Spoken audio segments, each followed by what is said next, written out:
You want me to go in front? No, it's okay. I'll be the front man this time.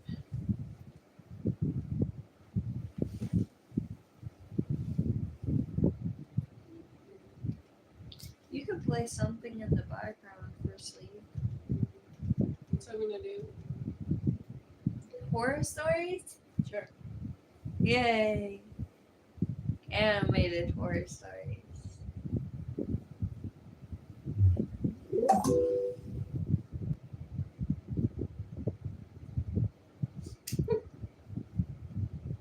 Ow.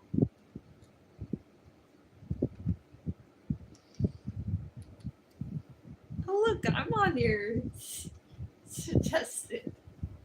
Because I'm subscribed to you, honey. Oh, never mind. Hi.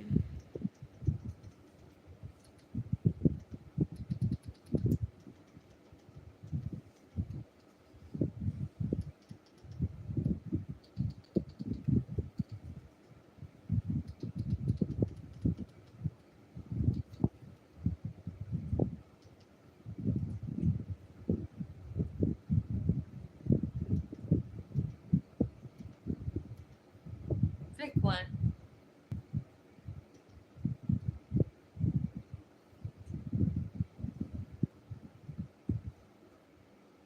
Spring is all about fresh starts, getting your life in order, resetting routines, decluttering. But if you've been feeling anxious or depressed, all of that can feel super overwhelming. Anxiety often peaks this time of year because there's this pressure to get moving, to have it all figured out, to keep up. And when you're not where you want to be, that pressure can make it feel like you're losing control, like anxiety's taking over and you're just along for the ride. But it doesn't have to be that way. You can learn to rule your anxiety so it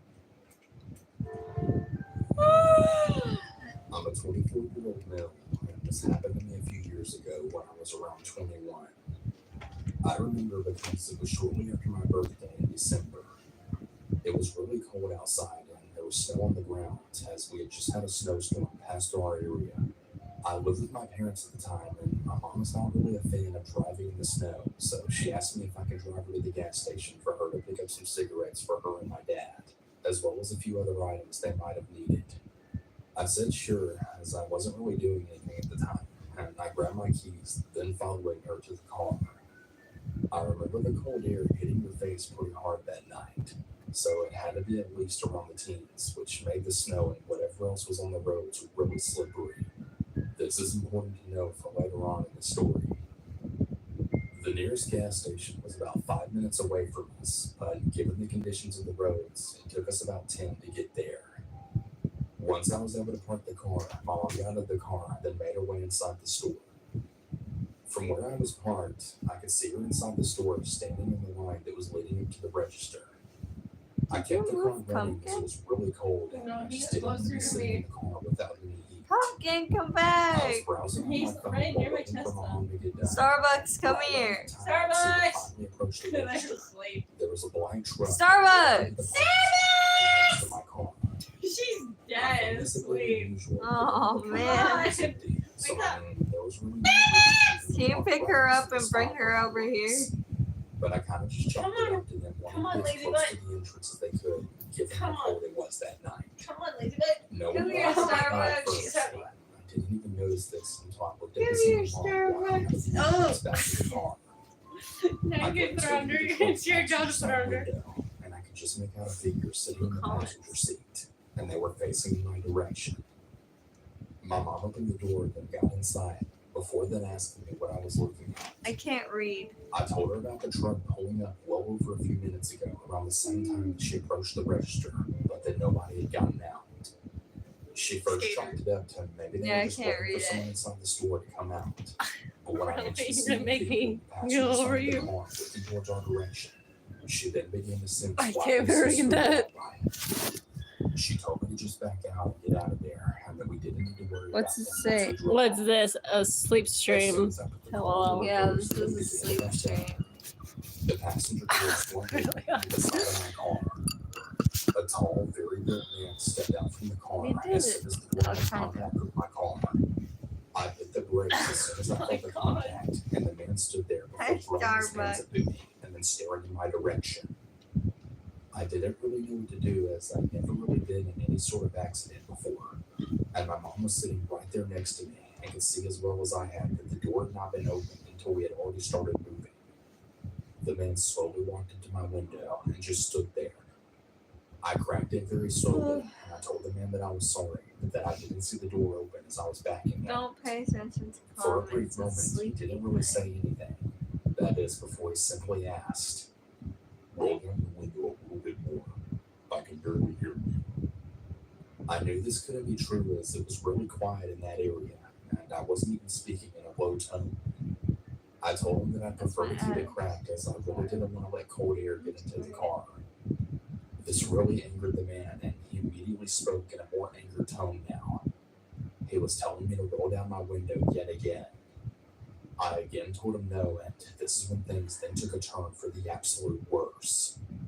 Without any warning whatsoever, the man smacked my window really hard with his hand. Startled, I immediately jumped back and rolled the window up. My mom was right beside me, just absolutely yelling for me to just back out and leave. But I was really afraid of hitting the man in the process, as he was still right next to my car. The man kept smacking my window really hard a few more times before he then tried punching it. It was right at this point where I realized that if I didn't get my mom and I out of there fast, this guy was definitely going to hurt us. I could see the cashier inside the gas station heard what was going on, and he looked at me on the phone with what I could only assume was the police. But there was absolutely no way I could wait for them, because the man was now both punching in my window and now kicking my door. It was like some switch had been flipped on in this man's head, and he just totally lost it. I told my mom to hold on as I put the car in reverse again and backed out of there as fast as I could, Where are you just doing? barely missing the guy by a few inches. I pulled fully out of the parking spot before the man ran out in front of our car and swung his hands right on the hood. I sat there frozen, not knowing what to do, as the man looked right back at me. I turned the car wheel and sped around him, trying to avoid it the best that I could before booking it the hell out of there. After that, I honestly thought that was the end of it. But as we made our way down the road to a stoplight, I was able to see headlights that was fast approaching from behind our car. And once it was close enough behind us, I could then see that it was the same truck the man was in. There appeared to be It sucks to be wrong about how much spice is too much spice for date night. But it's great to be wrong about Tinder, because a new relationship starts on Tinder every 3 seconds. Saluna is a free and anonymous mental health app for 13 to 25-year-olds, where you can talk one-on-one with real mental health professionals, all for free. No, like, for real, free. De-stress, bounce back, and believe that you can with Saluna. Meet your 60-second tan that gives you a natural looking tone. It's Jergens natural look. We might be back, Jeff. AFB Nano, just trying to verify. Oh, holy crap.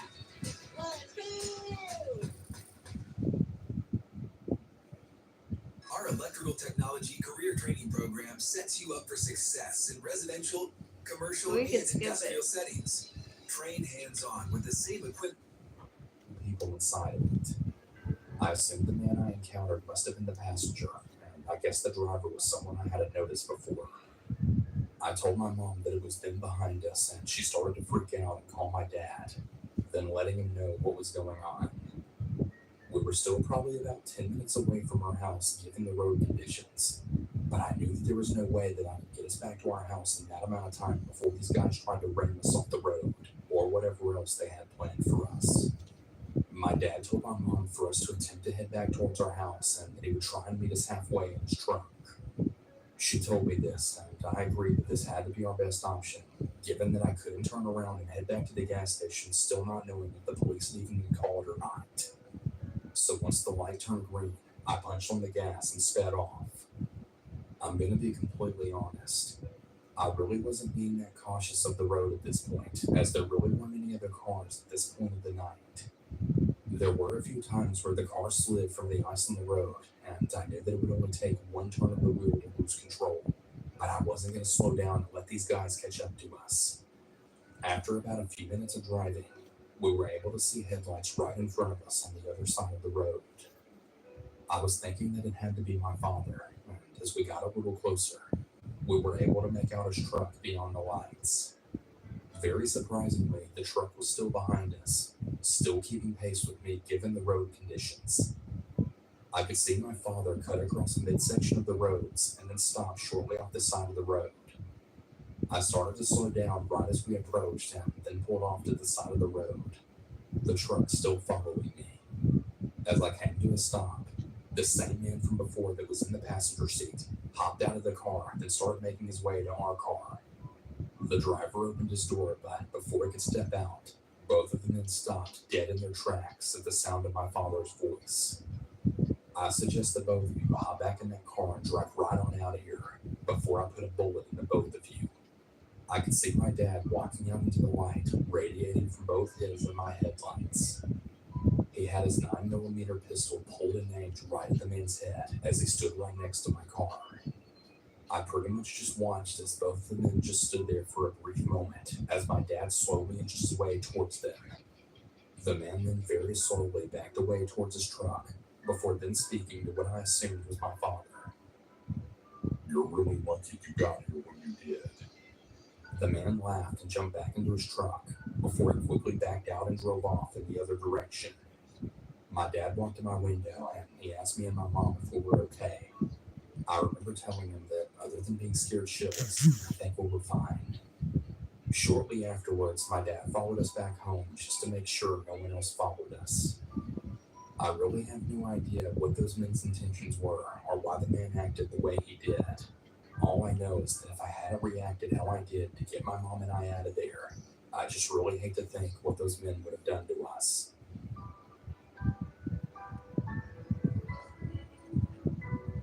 For some context, I'm a 22-year-old female, and at the time I was 18 years old. I had moved to the nearest city from my hometown about 2 hours away to go to community college.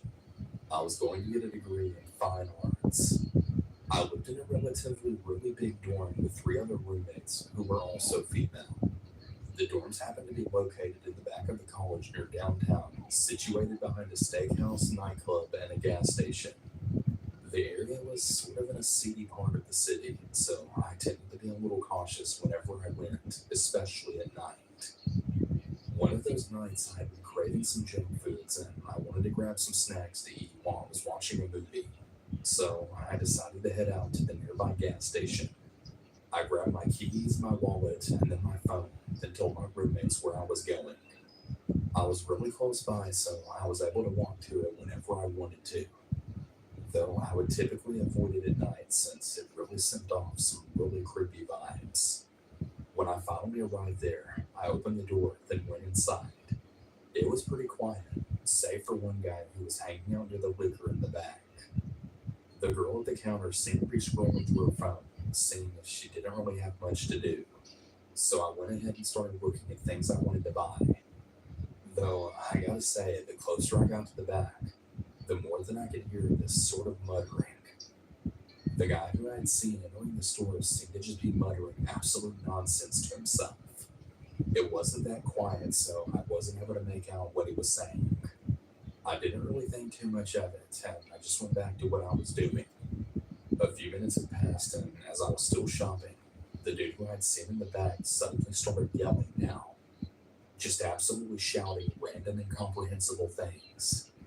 Every single second that went by, he seemed to get angrier. The man was pacing and he was waving his arms around. I was pretty much just standing there glued to the spot, absolutely terrified of this man. I didn't know what to do, and I wasn't sure if this guy was drunk, high, or just crazy. The girl at the cash register seemed to have been alerted to his presence as well. We had made eye contact, and she looked just as terrified as I did. We both just watched as this man then ranted, raved, and began to pace around the store. I wasn't sure if I should call the police or not.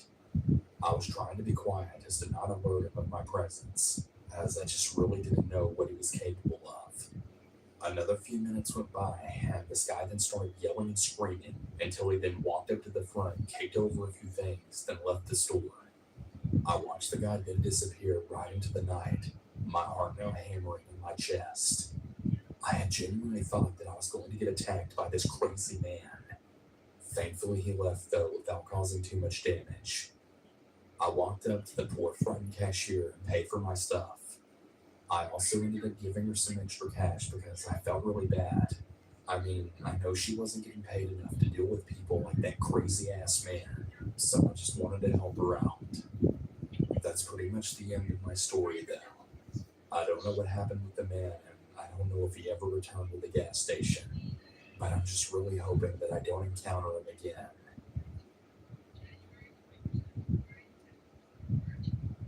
When I was 18 or 19, I decided to go metal detecting in this park that was in the heart of the ghetto. Saying that this place is in a bad part of town too is really an understatement. There are regular shootings that occur at it, and the parking lot around the area is filled to the brim with dirty needles. And maybe I was stupid for detecting at this location, but I guess I just didn't care. I mean, I'd previously hit the spot and helped this old bum find a missing piece from his bicycle. But anyway, when I went here this time, it was like 4:30 in the morning. I drank like 8 cups of coffee and had this beat up, rusty 1980s bounty hunter metal detector that my grandpa got at Radio Shack and left to me when he passed away. And I started on one side of the field and began moving across it in a sort of rust-a-scan sort of pattern.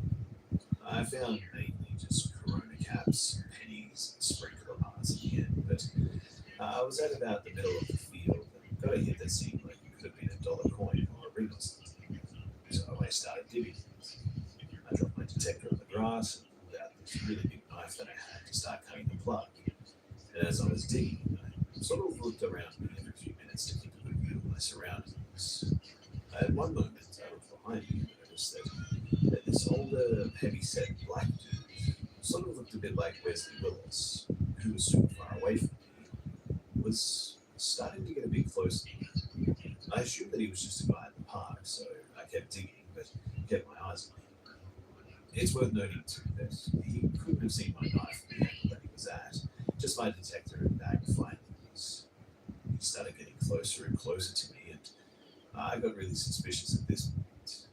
I started wondering what his deal was, and I don't think that he saw I noticed him because just then he started charging me, like running full force towards me as fast as he could, with his eyes aimed at my heel. I stood up as fast as I could. He saw my knife and immediately yelled, "Oh man, I didn't mean any trouble. I'm sorry, man." And then just ran away super fast. To be honest, I was more confused by the situation than startled, I guess, but I still got out of there pretty quickly because that, after a little bit of reflection, could have been very close to it.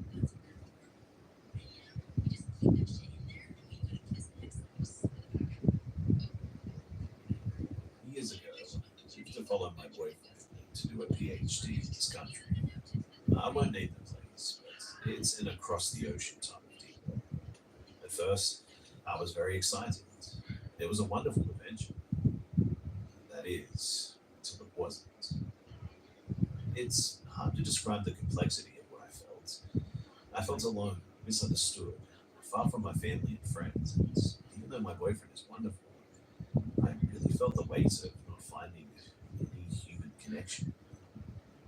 This could explain why I acted so weird and disconnected from reality in the following story. I'm also a very naive woman, and I like to see the best in people around me. This has been problematic more than a few times, but this story is maybe the worst example of where this candid attitude got me. So my boyfriend and I, we're into BDs. We do it alone on our own, do not participate in events or anything.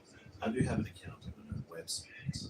I go there to find new ideas for our sessions, and I sometimes, but rarely, post pictures. No face, no tattoos, nothing like that. I get contacted by interested doms once in a while, even though I clearly state that I'm not free. Usually they send copy-paste messages, so I just ignore them. Once in a while, though, I'd get a more like personal message and make an effort to answer that I'm definitely not interested and that I'm in a relationship. This is how my discussion with him started.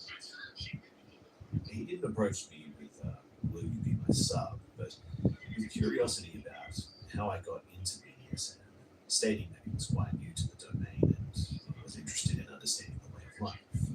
So I gladly explained. The explanations turned into discussions. He told me about how he was in the police and that he investigated drug cartels. He also told me that he was married and that he had kids. Interestingly, we had a lot of hobbies in common too, like a lot. I won't go into details about those hobbies, but they're kind of specific. And I'm feeling very lonely, combined with the fact that I felt like I could trust him because he was married and had kids. I accepted his invitation to start texting him once a month. I want to be clear that my boyfriend knew about this from day one too. Plus, we had been talking on this website for almost 3 months before switching to WhatsApp. He was very friendly and interested by my day-to-day life. He'd share pictures of his kids and of investigations that he was working on. This went on for like another 3 months too.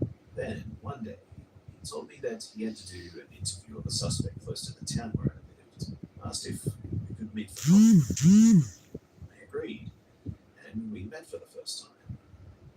Before anyone panics, my boyfriend was hiking with friends for a few weeks. I texted him, but he didn't have a signal.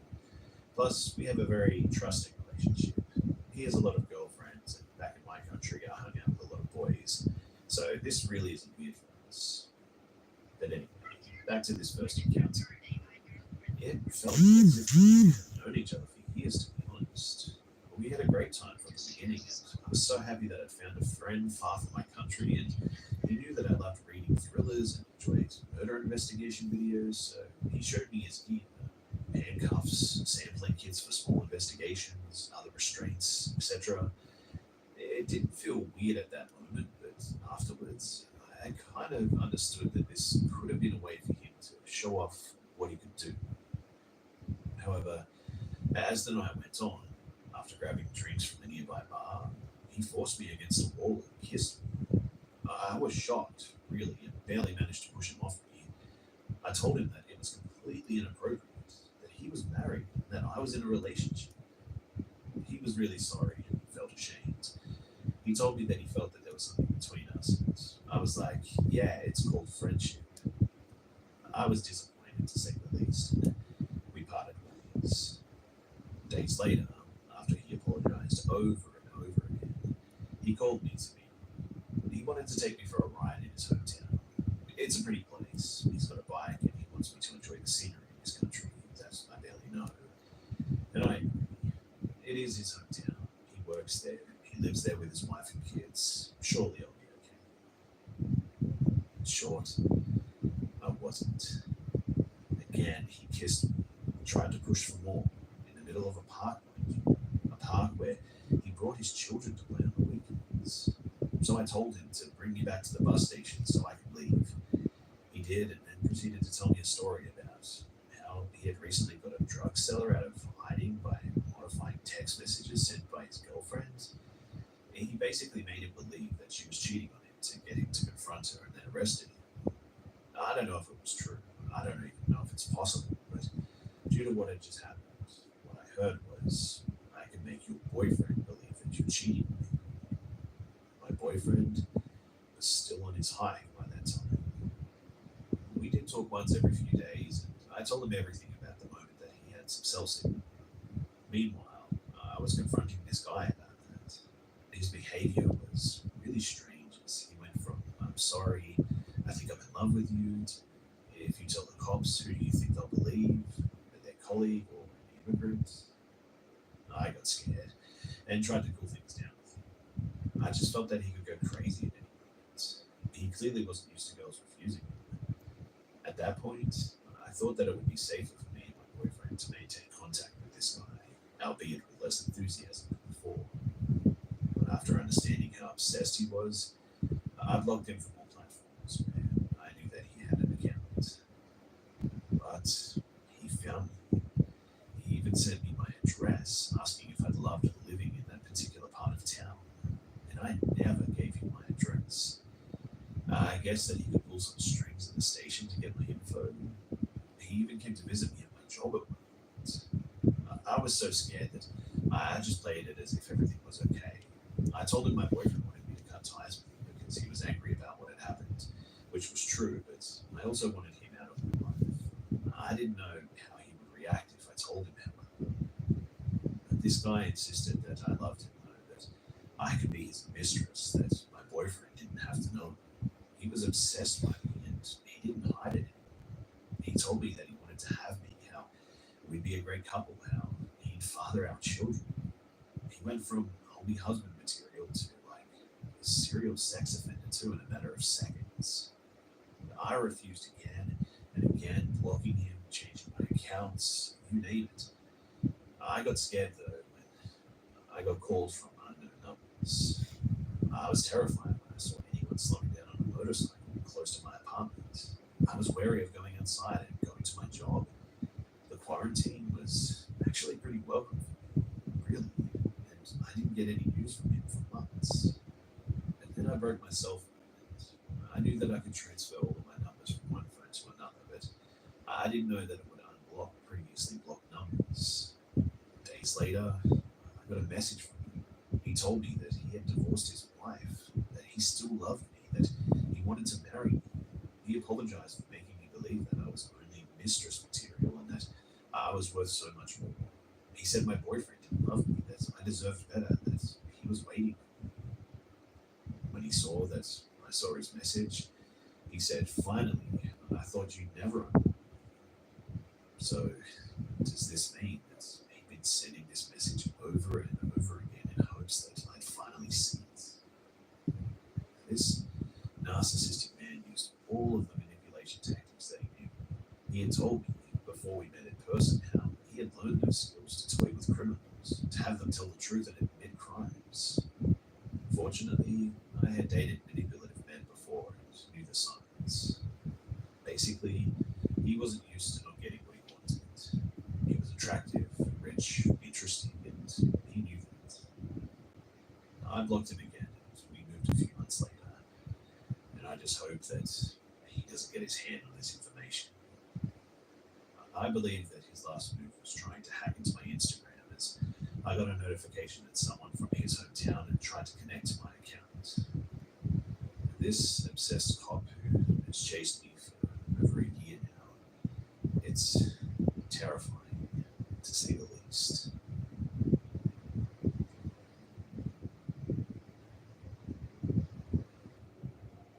I live in an apartment complex. We've been living here for about a decade. Where we live, there are a lot of stray cats here, and some people have dogs. Some of these dogs chase the cats around, and some of the dogs killed them, and some of them injured them. I'm not blaming the dogs though. It's just nature. I am, however, blaming the bad owners. I'm just saying how most people here do not like cats at all, and that goes for the people in our apartment building. All of them hate cats. We have a grandpa who lives downstairs who swats them with a fly swatter, hits them, and threatens them. He's an awful guy with 3 children, and their father and the grandma hang around a lot outside, and I often heard the grandma teaching her children to hate the cats as well. Now on the 2nd floor, this is where the evil neighbors reside. On the 2nd floor, there's a back door that leads outside as the 2nd floor is on a hill. We often leave back there at night to give the cats food, and we found it quite difficult to do so in these past months. Now we have to go out back and then walk towards the side of the building to give the cats our leftovers. A few months ago, my dad came in and said how the neighbors are putting spices like paprika, garlic powder, and other spices on their windowsill and air conditioner to hurt the cats if they smell it. I immediately went outside and ripped some dirt off the ground and wiped it off and splashed some water to get rid of the dirt, because obviously if you do that, you're a piece of crap. What's worse is they literally own a cat, so it might be abused. They even put notes on their windows to not wipe it down.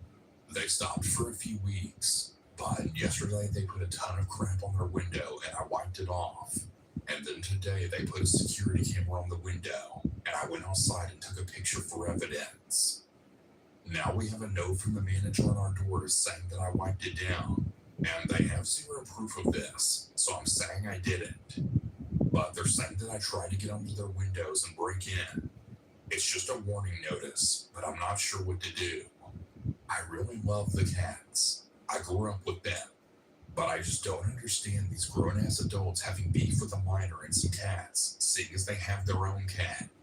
I would also like to add that the managers are horrible. They hate animals, and they put notes on all of the apartment doors to not feed them or give them water. But what they don't realize is the cats are saving them from lawsuits, seeing as snakes like copperheads keep lurking around here, and some snakes have even gotten inside the apartments. The managers are also buddy-buddy with other residents and let them break the rules. They literally didn't kick their friends out when two grown-ass adults jumped me and my older brother because we called him names when he abused a cat right in front of us. That's just how evil these people are.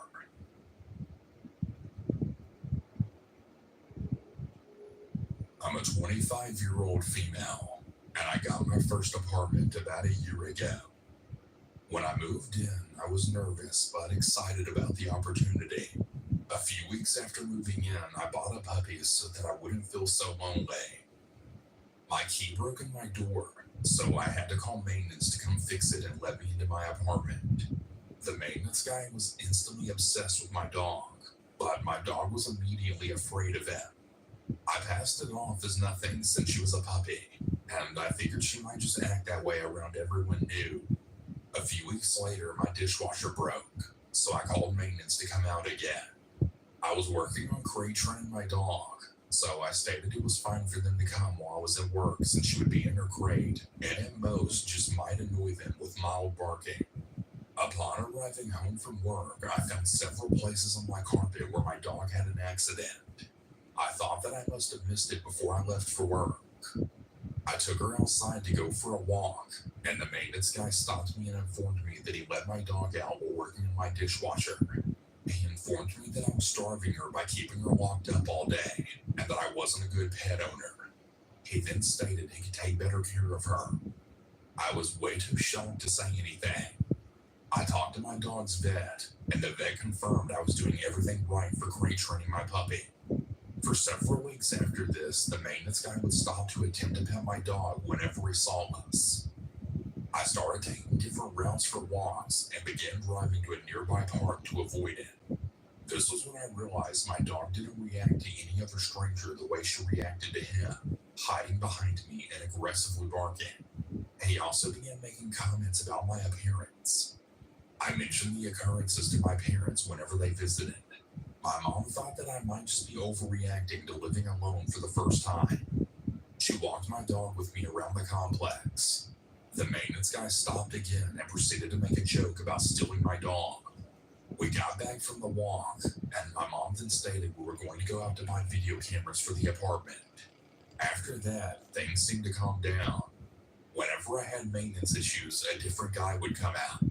My dog would still be uneasy, but wouldn't react aggressively. Today I had a maintenance issue again, and the original maintenance guy came out. My dog once again reacted aggressively. I held her to help calm her down, and she began to relax, but still remained on alert.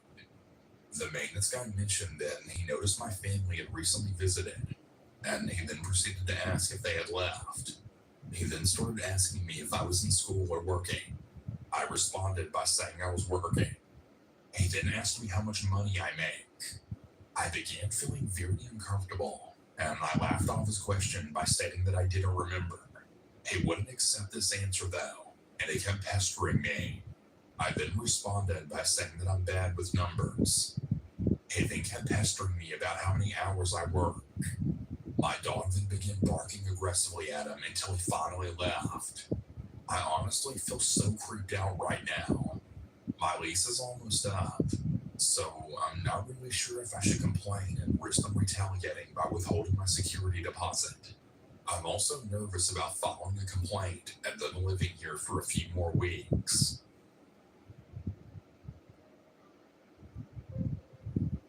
This happened last night. For reference, I'm a 22-year-old female, and my husband is 25 years old. Last night, my husband woke me up at around 11:50 to tell me that someone's been knocking on our door and ringing our apartment doorbell for about 10 minutes on and off. It woke me up so I could possibly ID the person. Once I looked out our upstairs apartment window, I saw the man walk into his car in our apartment parking lot, which was across the street from our unit.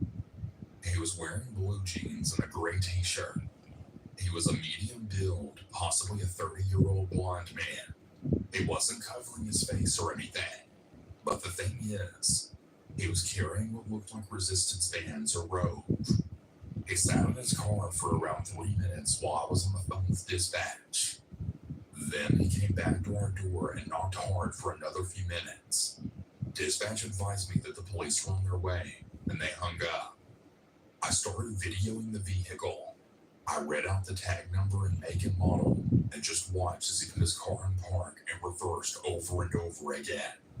Out of seemingly nowhere, he backed out of the parking lot and started rushing away, but not before the officer arrived and pulled him over.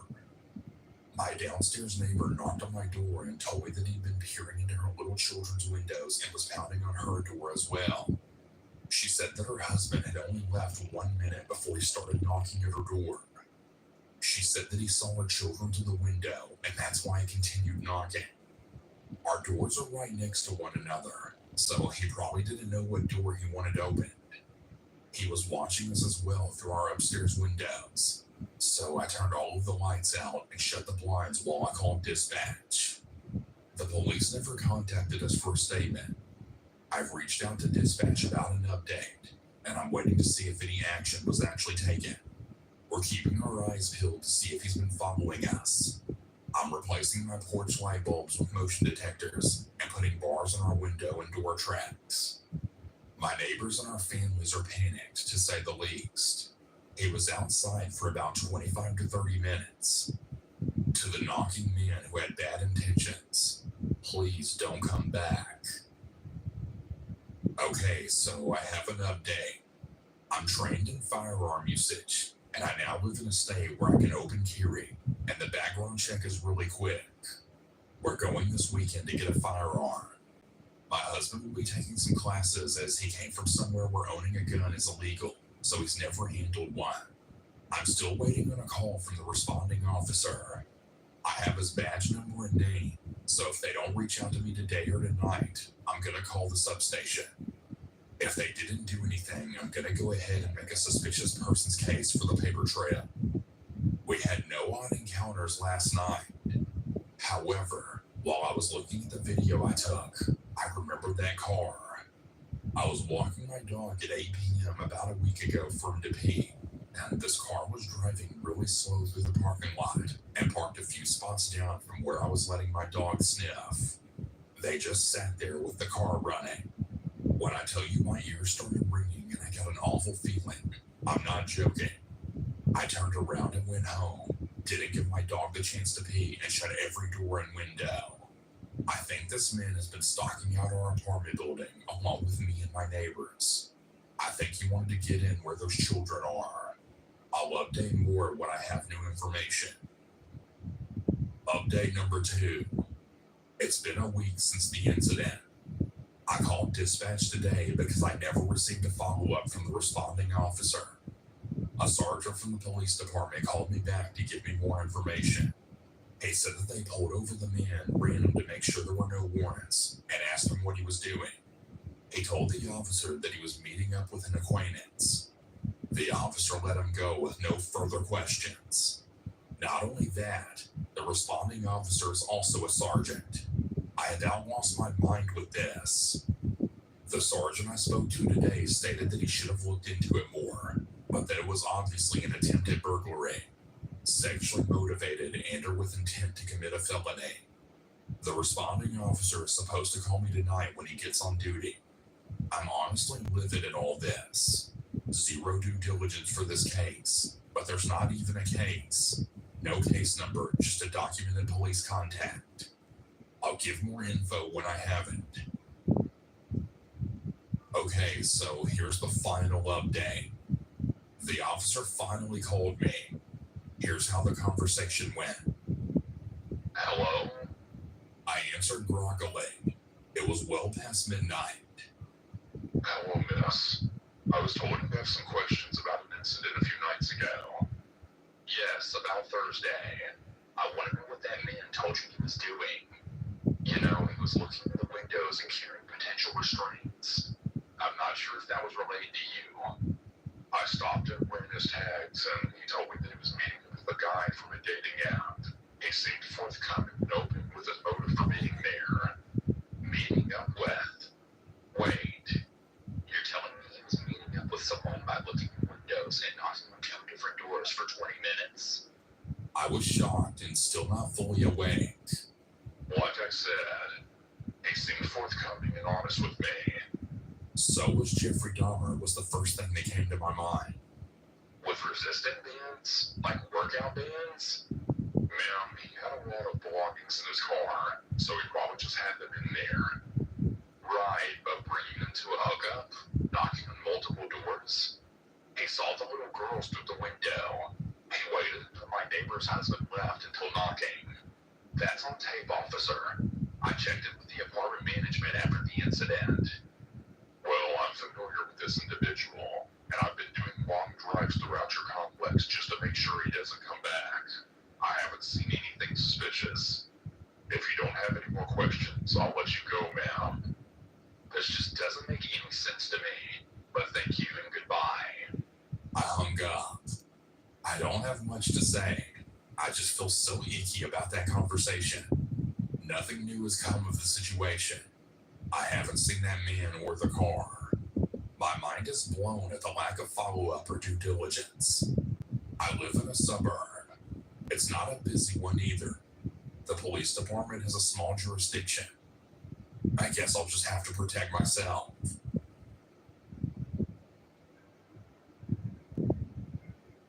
I've lived in the beautiful city of Los Angeles for about 8 years now. My family in the Midwest always asks me, isn't there so much crime there? I don't know how you deal with it. But other than getting my car battery stolen a few times and the terrifying incident I'm about to share with y'all, I haven't really encountered much. This occurred in an apartment complex in Hollywood where I was living with 3 roommates about a year before the pandemic hit. For those who haven't been to Hollywood, let me set the scene. Most of it is the complete opposite of the glamorous celebrity-filled mecca that we're shown in the movies and pop culture. Maybe it really was glamorous at one point, and those remnants can be felt in some places. But now it seems to be a magnet for the sketchiest people you can imagine. It's extremely dirty, and sometimes it feels unsafe to walk the streets by yourself during the day, let alone at night. I'm a woman for context. You truly never know who you'll run into, and I don't mean that in a good way. Now for the apartment complex itself. As mentioned, this is a sketchy area, but for whatever reason, my complex didn't have any security on site, ever. I've lived in far less sketchy apartments in LA that had security patrolling the building at all times, so not having any just seemed a bit insane. To make things worse, the complex would rent out certain apartment units to Airbnb guests, meaning that randos were entering and leaving the building 24/7. Both of these elements contributed to what happened on the night in question, which also happened to be the day I moved in. So on this day, I was almost done moving all of my stuff in. It was around 9 p.m. that night, and all that was left to carry inside from my car was a suitcase full of clothes and a stack of records. I walked into the lobby of the complex carrying this stuff and waited for one of the 2 elevators to come. As I was waiting, a group of about 3 to 4 people entered the lobby who were clearly here for the Airbnb, judging by their luggage and wide-eyed sense of wonderment. As this group came in the lobby doors, which were entirely made of see-through glass by the way, I noticed a man lingering directly behind them. My first glance at this man filled me with a feeling of dread. You could just tell that this was someone off the street who did not need to be entering this building. He was tall with wild hair, wearing a filthy wife beater that I'm assuming was white at one point. He had a dangerous, dead-eyed quality that communicated to me that he was out of it. On drugs, drunk, or something else. Not sure. but I knew that I did not want this man in my building. The group of tourists continued chatting to each other, completely oblivious to this man trailing them. To my dismay, they allowed him to stagger into the lobby right behind them. Now myself, the tourists, and the man are all standing at the front of the elevators. The tourists still seemingly oblivious to how unhinged and potentially dangerous this man seemed. As both of the elevator doors opened at the same time, I scurried into one, and the tourist shuffled into the other. To my absolute horror, the man jumped into my elevator at the last second, and as the doors closed, I realized I was trapped in there alone with him. Now, I'm already a paranoid person who's way too addicted to horror and true crime, so I was freaking out at that point. I was standing as close to the front of the elevator as possible while the man stayed toward the back. It became more and more apparent that this was a man who was on something and incoherent, as he began muttering things I couldn't understand behind me. I had no idea if it was directed toward me, himself, or an unknown entity that only he could see, but I didn't turn around or look his way out of fear of encouraging it. His mutterings grew louder as I continued standing toward the front of the elevator, praying that he wouldn't try anything. The man then gruffly snarled, "Hey!" I shot him a look out of pure reflex to see him with an undone zipper touching his junk through his disgusting tiny whities and staring at me with those dazed, unwell eyes. This entire sequence felt like an eternity, but was probably only a minute or so.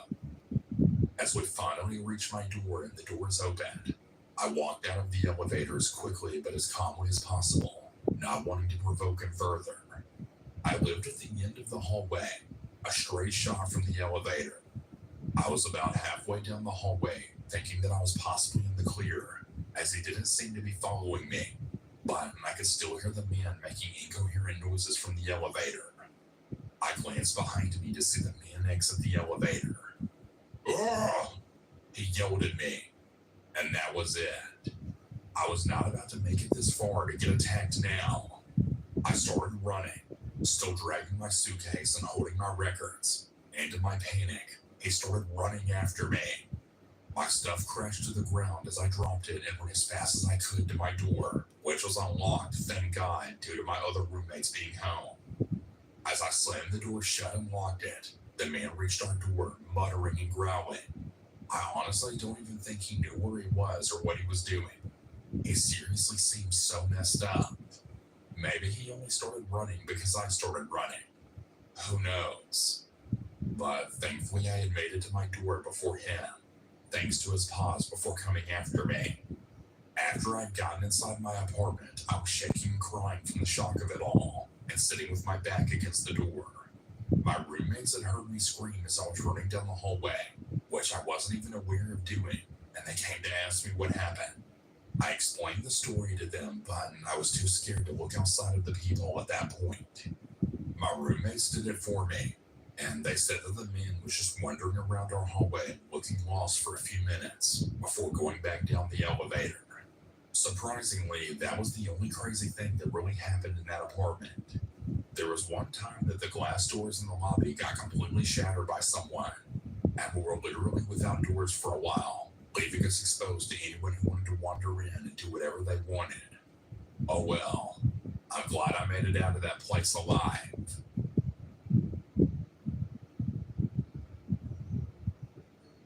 First off, I feel incredibly stupid saying this, but my front door was mistakenly left unlocked. Both myself and my boyfriend thought the other person locked it when we came inside.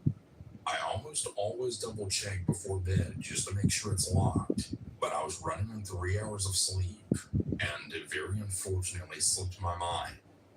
That being said, to make things clear, my boyfriend works night.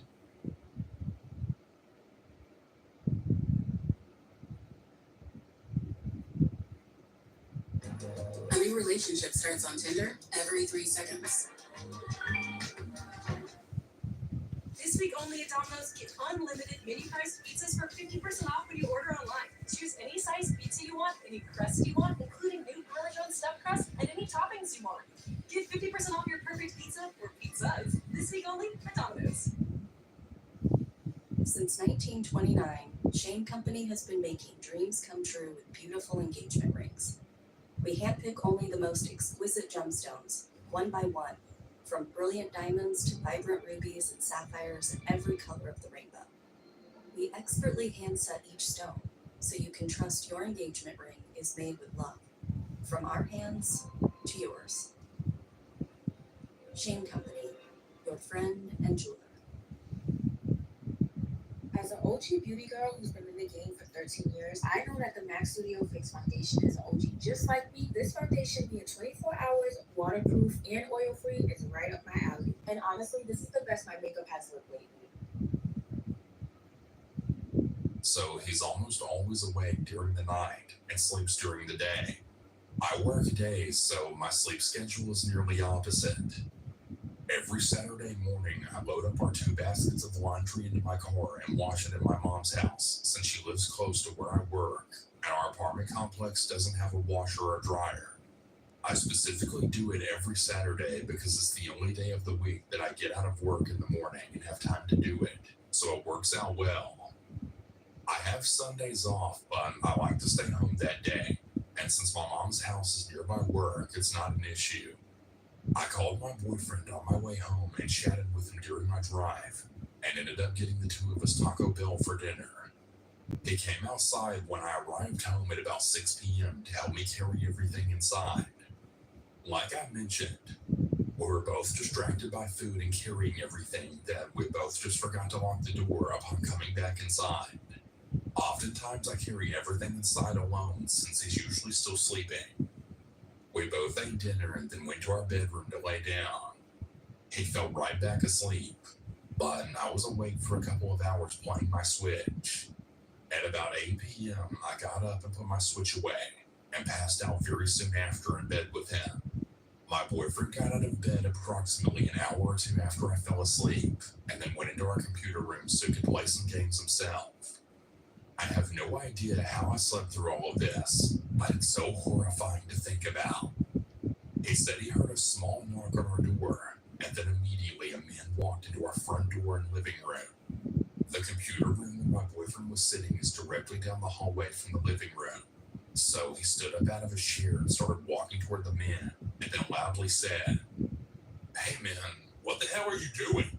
Who the hell are you?" Meanwhile, I'm asleep in the bedroom right off that same hallway that he was walking down to get into the living room and front door area. I very vaguely remember hearing him say, "What the hell are you doing?" But I thought he was just talking to our cat, so I passed right back out. My boyfriend said the guy was wearing a face mask that was pulled down, and he was stumbling over his words and said something along the lines of, "I'm supposed to be here?" They said just knock and come in. And my boyfriend told him to get the hell out and that he had the wrong place. And the guy then backed off into the hallway out of our apartment complex. The guy said something like, "They told me room number 350 or something like that, but I couldn't find it. They wouldn't give me an exact address." My boyfriend then threatened to call the police if he didn't leave. And thank God he actually left. Personally, I think he should have called the police anyways, but I'm not really sure what good it would have done at this point. I know I'm probably being completely paranoid, but I keep thinking about what if this man thought I was home alone, since my boyfriend used to work every Saturday night until recently. Our curtains in the bedroom were cracked, and he could have seen me sleeping in bed and thought I was alone. The way he was stumbling over his words, trying to come up with a reason that he walked into our apartment, does not sit right with me at all. Especially since he said they wouldn't give him an exact address. Then why would he have gone directly to our door? My boyfriend didn't hear him trying random doors or jiggling our neighbors' handles to see if they were unlocked. So it seems as if he went directly to our door. What if he knows my routine? I know he could have been genuinely telling the truth and was supposed to meet up with someone, but the whole thing has me so freaked out. How am I not going to overthink this in today's world as a woman? What if he didn't even knock, but my boyfriend just thought he did and it matched his story? I just keep thinking about what if my boyfriend wasn't home? I would have slept right through this man opening our door. Who knows what he could have done? I like to think I'm normally very cautious, But I'm definitely going to only load up my laundry in my car when it's light outside, even if that means loading it up the day before. I feel so unsafe, and I'll be talking to my landlord about this. I know there's nothing he can do about it, but I would really feel wrong not making him at least aware of the situation in case it happens to someone else. Does anyone have any advice or precautions that I should take? I just want to know if there's any red flags someone else might think of that I haven't. Of course, now I'll be checking 10 times per day if my damn door is locked, and I'll likely not be able to sleep without a weapon near me.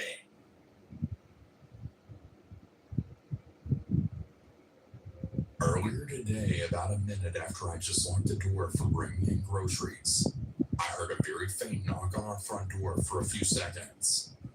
I approached it to see who the hell was there, and I heard the bottom lock unlock itself and the knob twist, but the deadlock kept the door in place.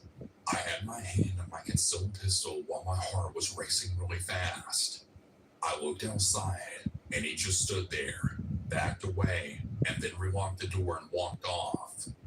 The person I saw was the same maintenance man who's been coming to our place the past month to do work, but every time he showed up, it would be uninvited, and he would never stop knocking, as well as stand outside the apartment for up to 15 minutes once until confronted.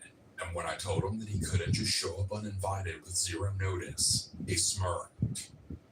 Yesterday, my mom caught him staring at her for an uncomfortable length of time while she was doing some car cleaning. Just freaking why? This guy has been giving me massive creep vibes from day one, and now, unsurprisingly, he's trying to break in uninvited.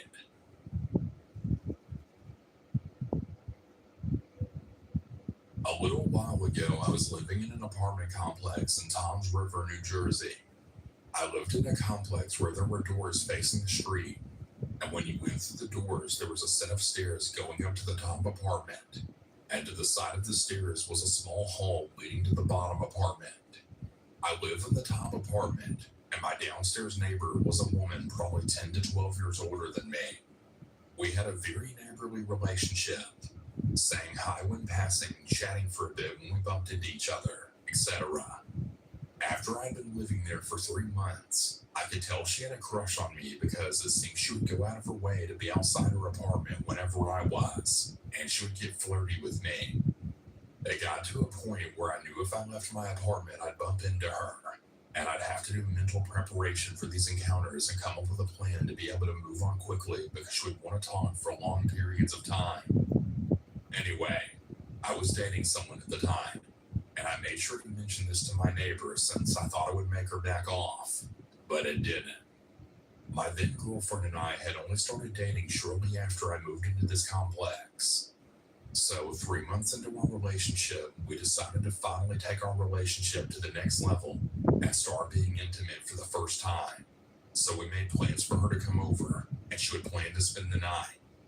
Now, I'm really cheesy and I try to do romantic things, so she was coming over at 10 p.m. that night, and I was vacuuming and cleaning at like 8 p.m. All of a sudden, there's a knock at my door. I see through the peephole that it's my neighbor. I thought maybe she was going to tell me I was being too loud with my cleaning, but I'm a pretty considerate neighbor, and I didn't think I was being too loud. So I open the door and she has a smile on her face, and she just starts making small talk with me. Things like, "So I hear you're cleaning up here. You expecting company tonight? Is it your girlfriend? Are you guys gonna have sex?" Like, it felt like she was interrogating me and asking me things that she didn't need to know. I told her that I was having company over and that we would keep it down, and that she didn't need to know who was coming over. She responded by saying that she felt that she should know who was coming over because the noise could impact her. I don't remember how I got her to leave, but I finally did. My girlfriend came over, and we did indeed have sex. Like I said though, I'm a considerate neighbor. I keep things down. But there are some things you can't exactly prevent, like the sound of the bed moving as you're doing the deed. Anyway, the next morning my girlfriend had work, so she got ready and I walked her down to her car. I had the day off, so I was going to get some gaming in and reflect on the incredible evening that I had previously. When I got back to my apartment, there was my neighbor waiting at my door. She told me that she had heard everything last night, and it had sounded incredible. She did not hold back telling me what she was doing to herself while she was listening to me and my girlfriend. She would go as far as to say things like, "At about 11, I heard this noise. I can only imagine she was doing this to you or you were doing this to her." And I was very creeped out. I told her that she needed to stop or else I would have to tell management that she was invading my privacy. Needless to say, my girlfriend and I never did it in my place again unless I knew that my neighbor was out of town. I told my girlfriend all about it and she was furious, understandably. She even confronted my neighbor and told her that it was not okay that she did that, nor was talking to me so much. Since we never did it at my apartment again during the year I lived there, I just had to put up with running into my neighbor and her insisting on having long conversations. I was very happy when I moved to another town. The absolute best times of my life were back in college, back when everything was new and seemed like the world was just wide open, waiting for me to take whatever I wanted from it. It was around 2010, and smartphones were everywhere, and social media just wasn't a distraction anymore. It was the way to stay in the loop, especially Snapchat. If you weren't on it, you were missing out. Parties, hookups, gossip, fights. Snapchat captured everything important that was happening around us. It moved fast. At first, I'll admit I really wasn't all into it. I preferred face-to-face conversations, real interactions, but then, well, everybody was doing it. And if you weren't, you might as well have been invisible. Staying current on campus was only possible through these apps. That's how I met Bobby. I don't know why yet, but I was just drawn to her. Maybe it was because she seemed like she had it all together. Or maybe it was the way she would laugh at the most ridiculous things in class. I started hanging out with her, at first just casually. You know how it goes. Sitting near each other in lectures, then grabbing lunch, and eventually we exchanged Snapchats. After that, everything just kind of escalated. I started seeing her at every party I went to. She was always there with a big group of friends or some guy. I never asked any questions, just stuck inside that friend zone, like it was my safety net. But something shifted, as I started thinking there might be more to this. One night, I worked up the nerve to ask her out. It wasn't a big deal, just something casual, you know? Drinks, maybe a movie afterward. But Bobby, man, she just gave me this weird look, like she was torn between laughing and feeling sorry for me. She told me she wasn't ready. She said she just got out of something and didn't have it in her to start anything new right now. I pretended like I was fine with it, like it didn't sting at all, and didn't let her see the disappointment on my face. I backed off after that, stopped attending all these parties, and didn't try as hard to sit next to her in class. It's not that I was really bitter or anything, I just felt pointless after all that. After a few weeks, I barely even saw Bobby at all, and when I did, she was a mess. I mean, always looking hungover, or worse. I couldn't figure out what was going on with her, but she'd been avoiding me too, so I didn't really feel like it was my place to ask. One day, though, she confronted me, caught me between classes, and told me that I've been acting weird. Asked me why I wasn't coming around anymore. I told her it wasn't like that, I'd just been busy, and she gave me this half smile, like she didn't believe me, but didn't care enough to argue. We should hang out soon, she said. Then with this mischievous grin, she added, I got a surprise for you. The whole thing just left me feeling uneasy. It definitely wasn't the same Bobby that I got to know, but curiosity had gotten the better of me. We linked up on Snapchat again, just like old times. She invited me to a party. She sent me a snap right after we made plans. A mere shot of her in her underwear. Nothing too revealing, but enough to get my heart racing, my mind wondering where things were going. That Friday when I went to go pick her up from her dorm, I knocked on the door, and I could already hear music playing inside. When Bobby opened up the door, she was in full pregame mode. The room smelled like a mix of stale beer and something sweet, maybe from the vape that she had in her hand. She greeted me with this drunken smile and a sloppy hug. We sat in her room for a while, downed a couple of beers, and even did a shot of vodka. Bobby seemed to be on another level that night, way more wild than usual. I hoped she wasn't going to black out soon, but I wasn't so sure. After a bit, I suggested we head out before it got too late. She agreed, though she was already wobbling when we got to my car. The drive wasn't that far, just a couple of miles to the party itself, but Bobby kept pulling from a flask in her purse and taking swigs. Halfway there, she popped a pill, just out of nowhere.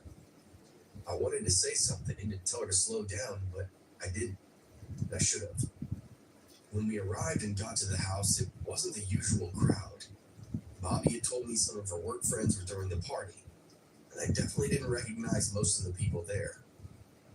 There were a few familiar faces from campus, but the rest seemed to be her coworkers, restaurant people, by the sound of it. They were a different breed, loud, already drunk, and just super rowdy. I tried to make the best of it, grabbed a drink, and hung out in the corner. Just watched Bobby spiral. She was out of control, stumbling around the house, barely able to even string sentences together. At one point, she started calling me by some other guy's name. Her ex, I kind of figured. The more I tried to help her, the more she pushed me away, yelling and laughing like it was all some kind of big joke. The party guests didn't really seem to mind. In fact, some of them seemed to enjoy watching her unravel. It was almost like a game to them. And I was the odd man out. I knew it was time to go, but getting Bobby to leave was a complete nightmare. She did not want to go.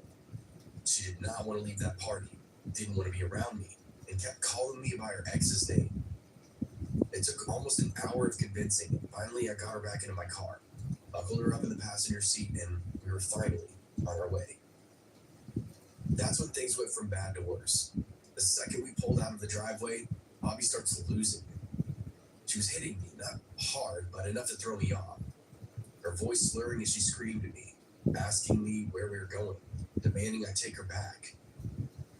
I tried to stay calm, told her we're heading back to her dorm, but she was not listening. She kept yelling and hitting me, her fists connecting with my shoulder, my arm, and even the side of my head. Where are you taking me?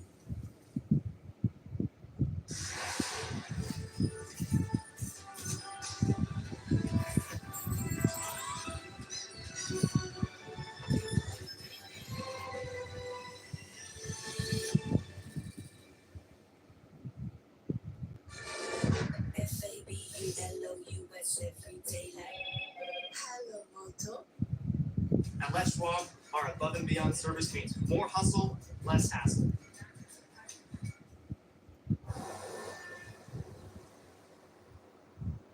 Curtains closed. Covers up. The fabric of sleeping in. The fabric of our lives. Carl never really thought much of his credit scores until he got Credit Karma and used his scores to score more. Life is less humble to vote. Intuit Credit Karma. Karma you can count on. Download the app today. She shrieked, her voice hitting a pitch that made my ears ring. Home, Bobby, I said through gritted teeth, trying to keep the car steady. Taking you home. Liar, she screamed.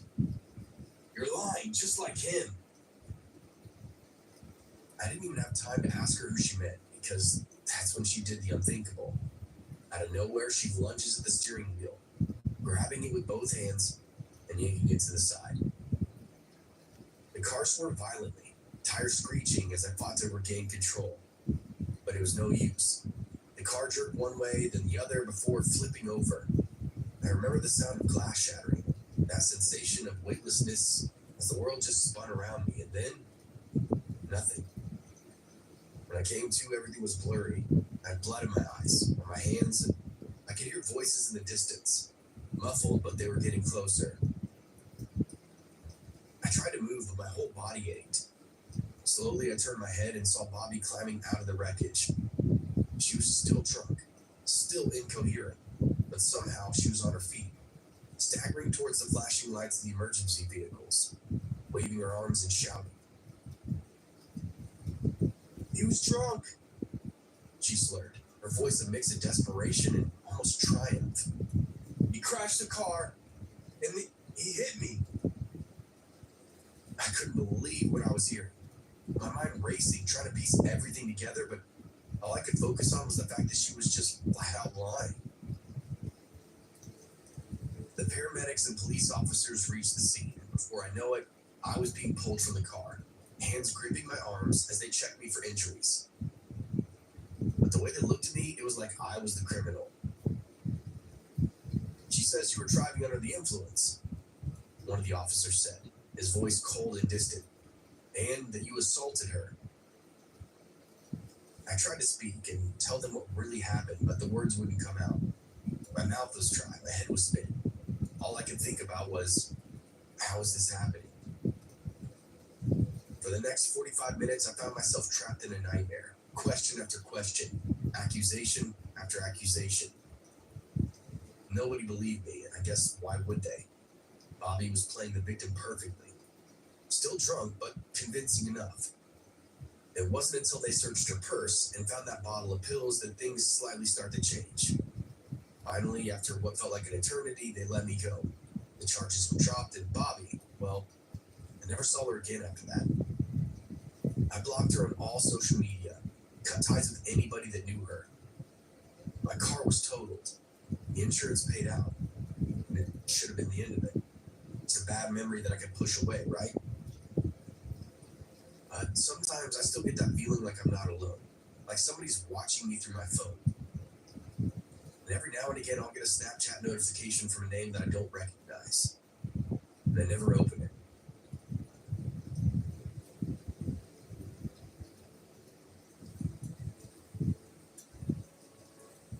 I can still feel the bruise under my right eye sometimes, a dull ache that comes and goes when the weather changes. It's been years since that night, but I'll never forget it, or the way it all spiraled out of control because of a stupid app. It started so innocently, just like any other night.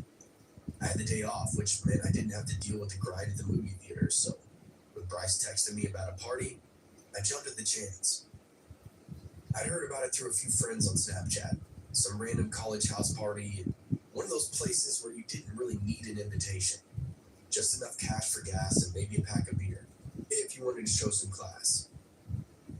Bryce, Lane, and I were ready to blow off some steam, so we piled up into Bryce's old Civic and headed out. We drove through the maze of identical suburban streets, past rows of split-level homes with their tidy lawns and minivans parked in the driveways. And then, as if by magic, we found it. The house that was absolutely bumping with people and music. We hear the bass from the car, vibrating the windows as we rolled up. There were groups of college kids spilling out into the yard, drinks in hand, laughter, and shouting over the music. It was the kind of place that you daydream about when you're stuck in some boring lecture, counting down the minutes until the weekend arrived. We find a parking spot, hopefully where nobody would give us a ticket, and then made our way inside. The door was not even locked. It swung open as we approached, almost like the house itself was welcoming us into the chaos. The place was packed, bodies moving through the halls, some clustered in the living room where a group was playing some drinking games. Others swayed to the music that thumped from a speaker. I couldn't see, but somebody shoved a red plastic cup into my hand.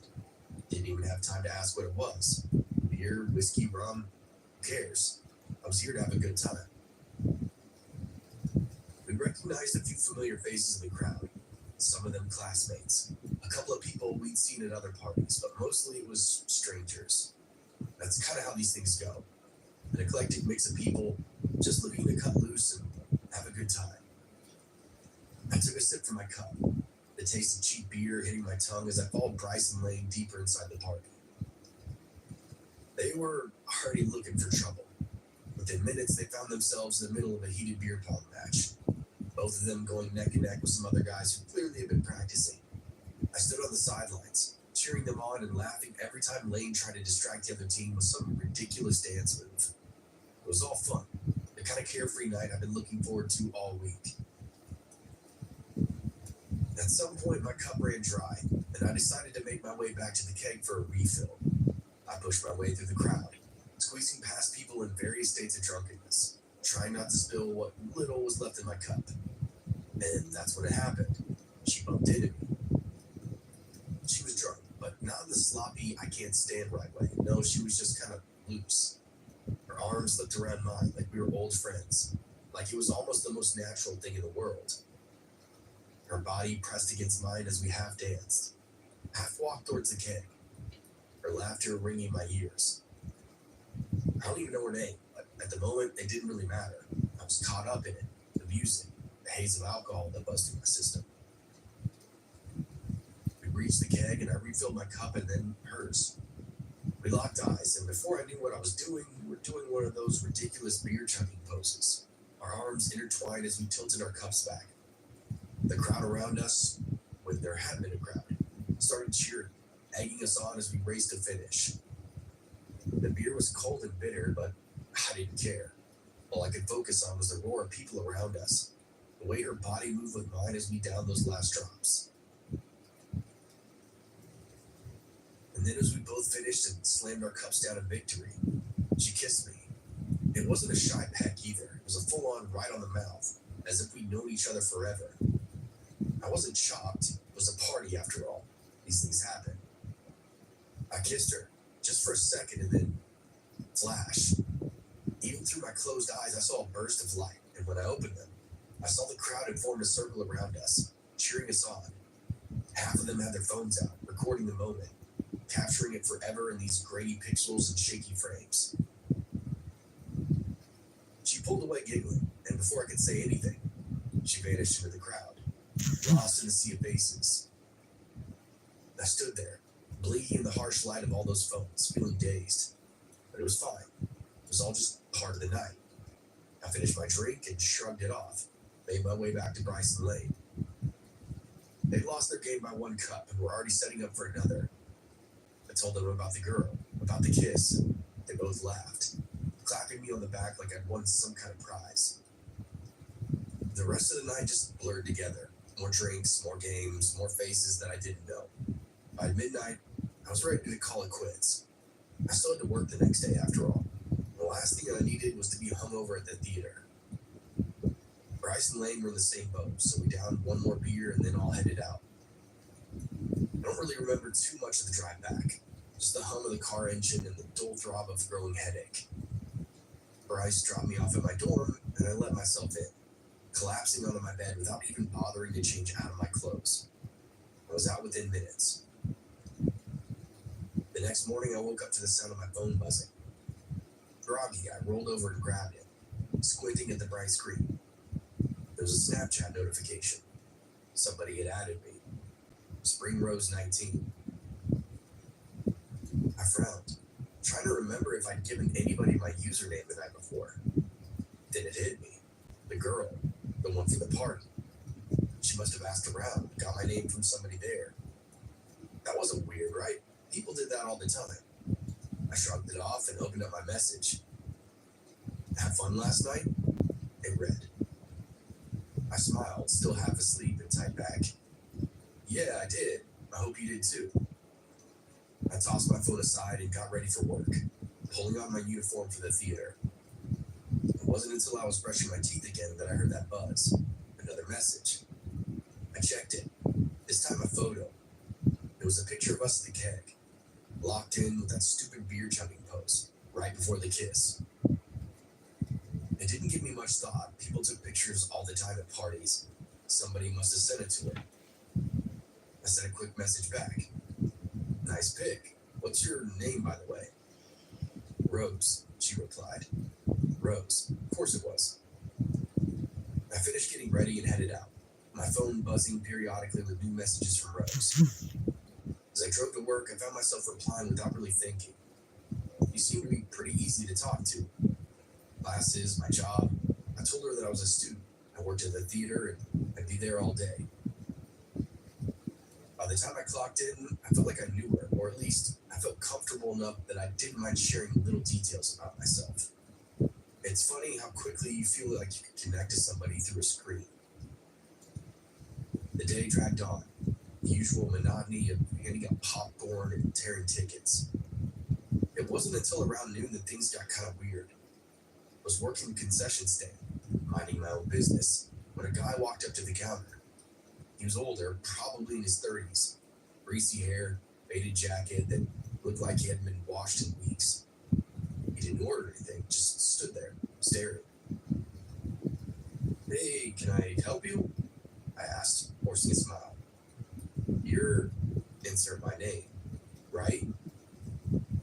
My smile faltered. Yeah, do I know you?" He didn't answer, just kept staring. His eyes flicked up and down like he was sizing me up. I felt a chill run down my spine. Something was off about him, something I couldn't quite put my finger on.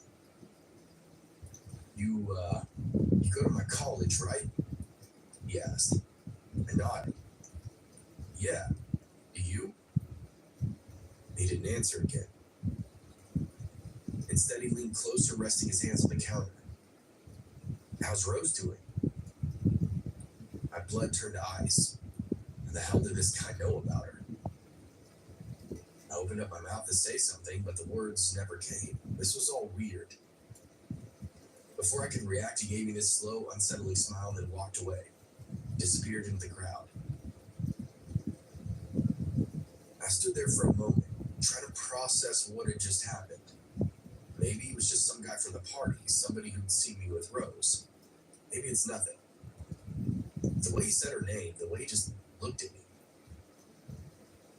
I shook it off, finished my shift, and then headed out to the parking lot. That's when I saw it. There, scrawled across my windshield, in bright red lipstick, were 2 words. "You're next." I stood frozen in place, staring at those words smeared across my windshield. "You're next." The letters were sloppy, almost rushed, but the message was unmistakable. A surge of adrenaline shot right through me as I scanned the parking lot, eyes darting between the rows of parked cars. It was broad daylight out, but suddenly everything felt darker, more impressive. I fumbled for my phone, hands shaking, thumb swiped across the screen as I brought up a message thread with Rose. Me. Who the hell is this guy? What guy? Don't play dumb, the guy from earlier, he knows about you. A reply came almost instantly. "Don't worry about it, just get in your car and leave." The casualness of her response just sent this chill through me. How did she know I was standing by my car? My head spun. Something wasn't right. I needed to get out of there, fast. I shoved my phone in my pocket and then turned back to my car. And that's when I saw it. Across the parking lot, standing between 2 cars, was that same greasy-haired guy from the concession stand. Much closer now, watching me with those same predatory eyes. His hands were jammed into the pockets of that dirty jacket. He took a step forward. His movements were slow and deliberate, like he had all the time in the world. I quickly unlocked the car, heart racing. Just as I reached for the handle, a voice stopped me. "Hey man, you good?" I looked up to see Bryce jogging over. He worked at the restaurant right around the corner, so occasionally we would link up in the parking lot after work. Relief washed over me for a split second, but then I remembered what I'd seen. Dude, there's this guy. Before I could finish, Bryce glanced up towards where the man had been standing, but now that space between those cars were empty. He was gone, just like that. What guy?" Bryce asked. I scanned the parking lot again. He was just right there. He's been following me or something. He knew my name and then asked about the girl from last night. Bryce's expression darkened. "Alright, you sure you didn't imagine that maybe somebody's just messing with you, dude?" I shook my head. I swear, man, he was right there. Look at my windshield. I pointed to the smear of lipstick, the ominous message gleaming under the midday sun. I mean, it was undeniable. Something weird is going on. I just didn't really know at what level yet. Bryce's eyes narrowed as he looked at it, but before he could say anything, I heard the sound of footsteps behind me.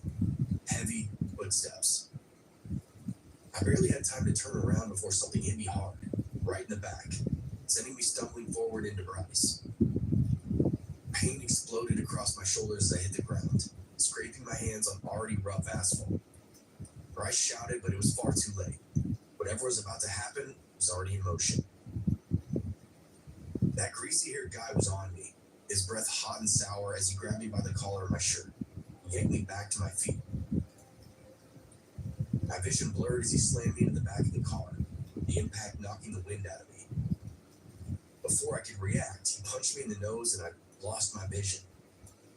I gasped for air, my chest heaving as the guy leaned in close, his face masked in fury. "Told you, didn't I?" he said. "You're next." I tried to push him off, but that dude was stronger than he looked. His hands were like iron vice grips, gripping my shirt. My mind raced, desperate for some kind of escape, but everything was foggy, distant. I could hear Bryce shouting still, but his voice seemed very far away, muffled by the pounding in my head. I felt my phone fall out of my hand. I remembered I had my own body. I wasn't helpless. The guy raised his fist, and I braced myself for the hit. I brought my hands up and even tried to push him away. But before he could swing, Bryce came barreling from the side, tackling me to the ground with a force that made the pavement tremble. The two of them went down hard, gripping in a tangle of limbs and fists. I stumbled back, clutching my side, trying to catch my breath. For a moment, it did look like Bryce had the upper hand. He was bigger, stronger, and he pinned that guy down, landing a few solid punches to the face. But the greasy-haired man was relentless. His eyes were wild and filled with something dark and completely unhinged. He twisted under Bryce, grabbing a chunk of his jacket and yanked, flipping Bryce over with this brutal force that sent him crashing into the side of my car. Bryce grunted in pain, and before he could recover, the guy was now on him, fists hammering down with this vicious precision. I tried to move and tried to help him, but uncooperative. But my mind screamed at me to do something, anything. But my legs were like lead. It felt like I was trying to move underneath this weighted blanket. Then out of the corner of my eye, I saw a long wrench, half hidden under the car next to mine. I lurched toward it, my fingers closing around that cold metal. The weight of it gave me confidence. Solid. I gripped it as tightly as I could. This wasn't how I envisioned my workday going, and not what I wanted to do at all, but I knew in my heart this was the only option. Without thinking, I swung. The iron connected with a sickening crack against the back of that guy's head. He froze, his body going rigid for a split second before he crumbled to the ground, now motionless. Bryce scrambled back, his eyes wide with shock as he stared at the man laying between us. He had a little blood trickling from his lips and nose. I dropped the wrench with my hands trembling like leaves in the wind. The parking lot was now eerily silent, the chaos of fighting dissipating into a heavy, oppressive stillness. There were cars still in motion behind us. The movie theater was a busy street, but still, apparently nobody saw. No one stopped to help. It was isolating and unsettling. Bryce looked at me with his voice shaking. "Dude, what the hell just happened?" Turned out Rose had a boyfriend, or at least so this guy thought. I'm not exactly sure of their connection, but Rose and that greaseball from the parking lot had been friends at some point. Whatever the relation was, greaseball fell hard for Rose, who had no interest in dating him. So he stalked her, admired her from afar. When he saw the pictures going round of her and I kissing at the party, he figured out who I was, then reached out to me via Snapchat. The guy just simply lost it, decided he needed to fight for his woman. Bryce and I ended up being alright for the most part. That other guy spent the night in the hospital.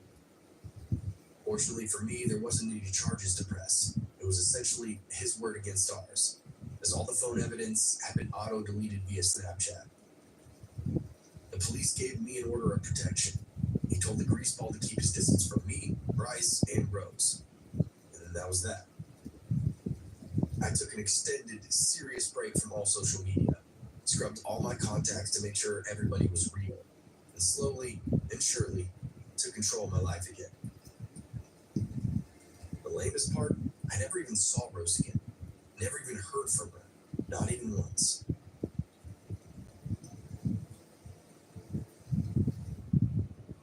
I'm a female, and this is something that happened a while back when I was in high school.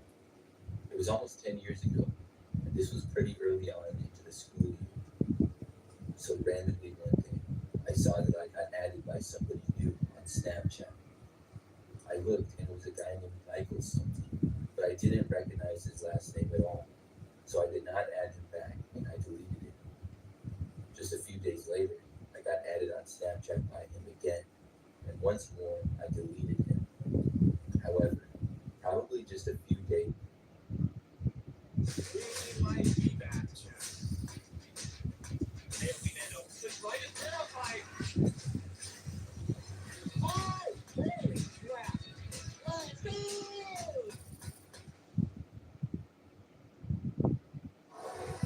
A new relationship starts on Tinder every 3 seconds. This here, it's a process. But we embrace the twists and turns. And all the in-betweens. Get along with your hair with a little help from Odell. I want bacon that's like better than bacon. Yeah, join the club. Yeah, join the club and get exclusive members mark products specially developed to meet our members' highest standards. Definitely better bacon. Download the Sam's Club app today. After the second time that I deleted the guy, I realized that he was actually in one of my classes and went to my school. I had never talked to him before, and he sat in the back middle of one of my classes, while I sat towards the front and one side. So I would never really notice him much, but I did recognize him.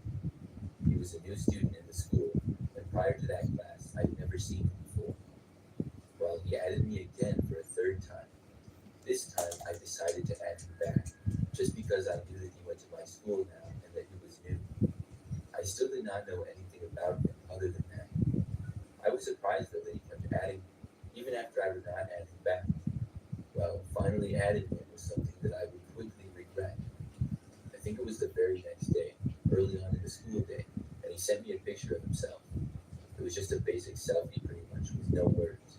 I responded sending one back, but he then sent me like 5 random pictures. We were both in different classes at the time. Some he took of other students, and others were just of the floor and whatever. I opened them up and did not reply because it seemed kind of weird. Later on in the day, we had the class that we were in together.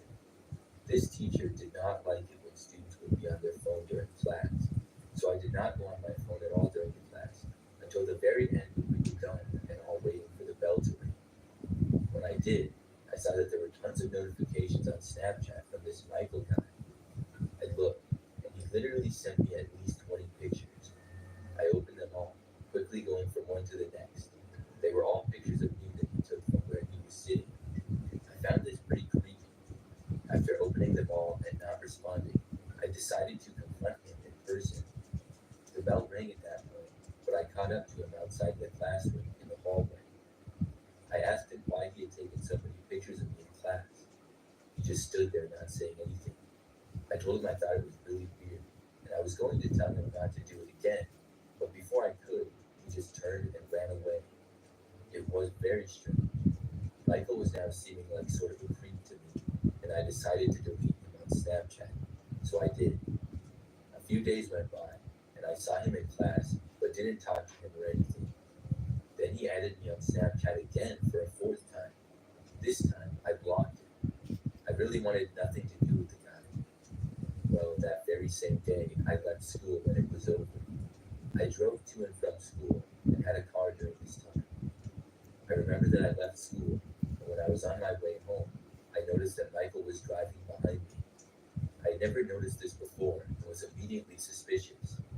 When I made it about halfway home, he was still behind me.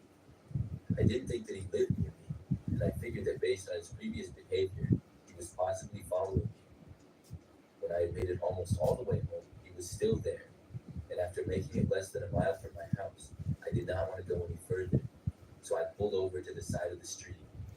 Michael slowed down in his car but did not pull over. He ultimately drove past me and kept going. Then I went home. I didn't really know what to do about this whole deal. Over the next few days, I noticed Michael in class and I completely ignored him. Luckily, he didn't try talking to me or anything. He also did not add me again on Snapchat or try following me home. And probably a week or two after this, I stopped seeing him in class. Eventually, I asked around, and I found out that he apparently changed schools or something. I'm glad that he did. That whole situation is something that I would like to forget.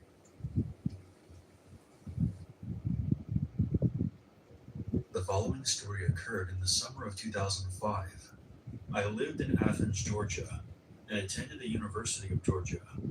At the time, my girlfriend, now wife, lived in Atlanta, which was about a 65-mile drive from my hometown.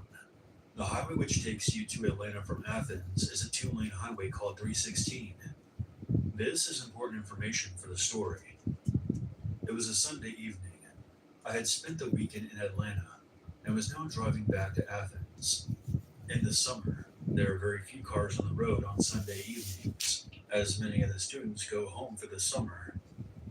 I was driving a black BMW SUV and was cruising along listening to music. I saw no cars for miles and was approaching a traffic light along 316. The traffic light was red, and I came to a stop alongside an old Mustang.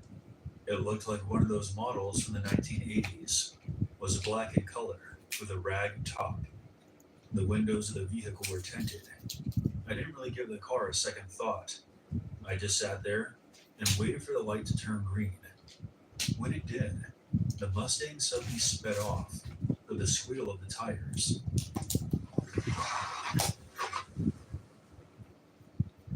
As if the driver floored it from the idle position, the car sped off far in front of me.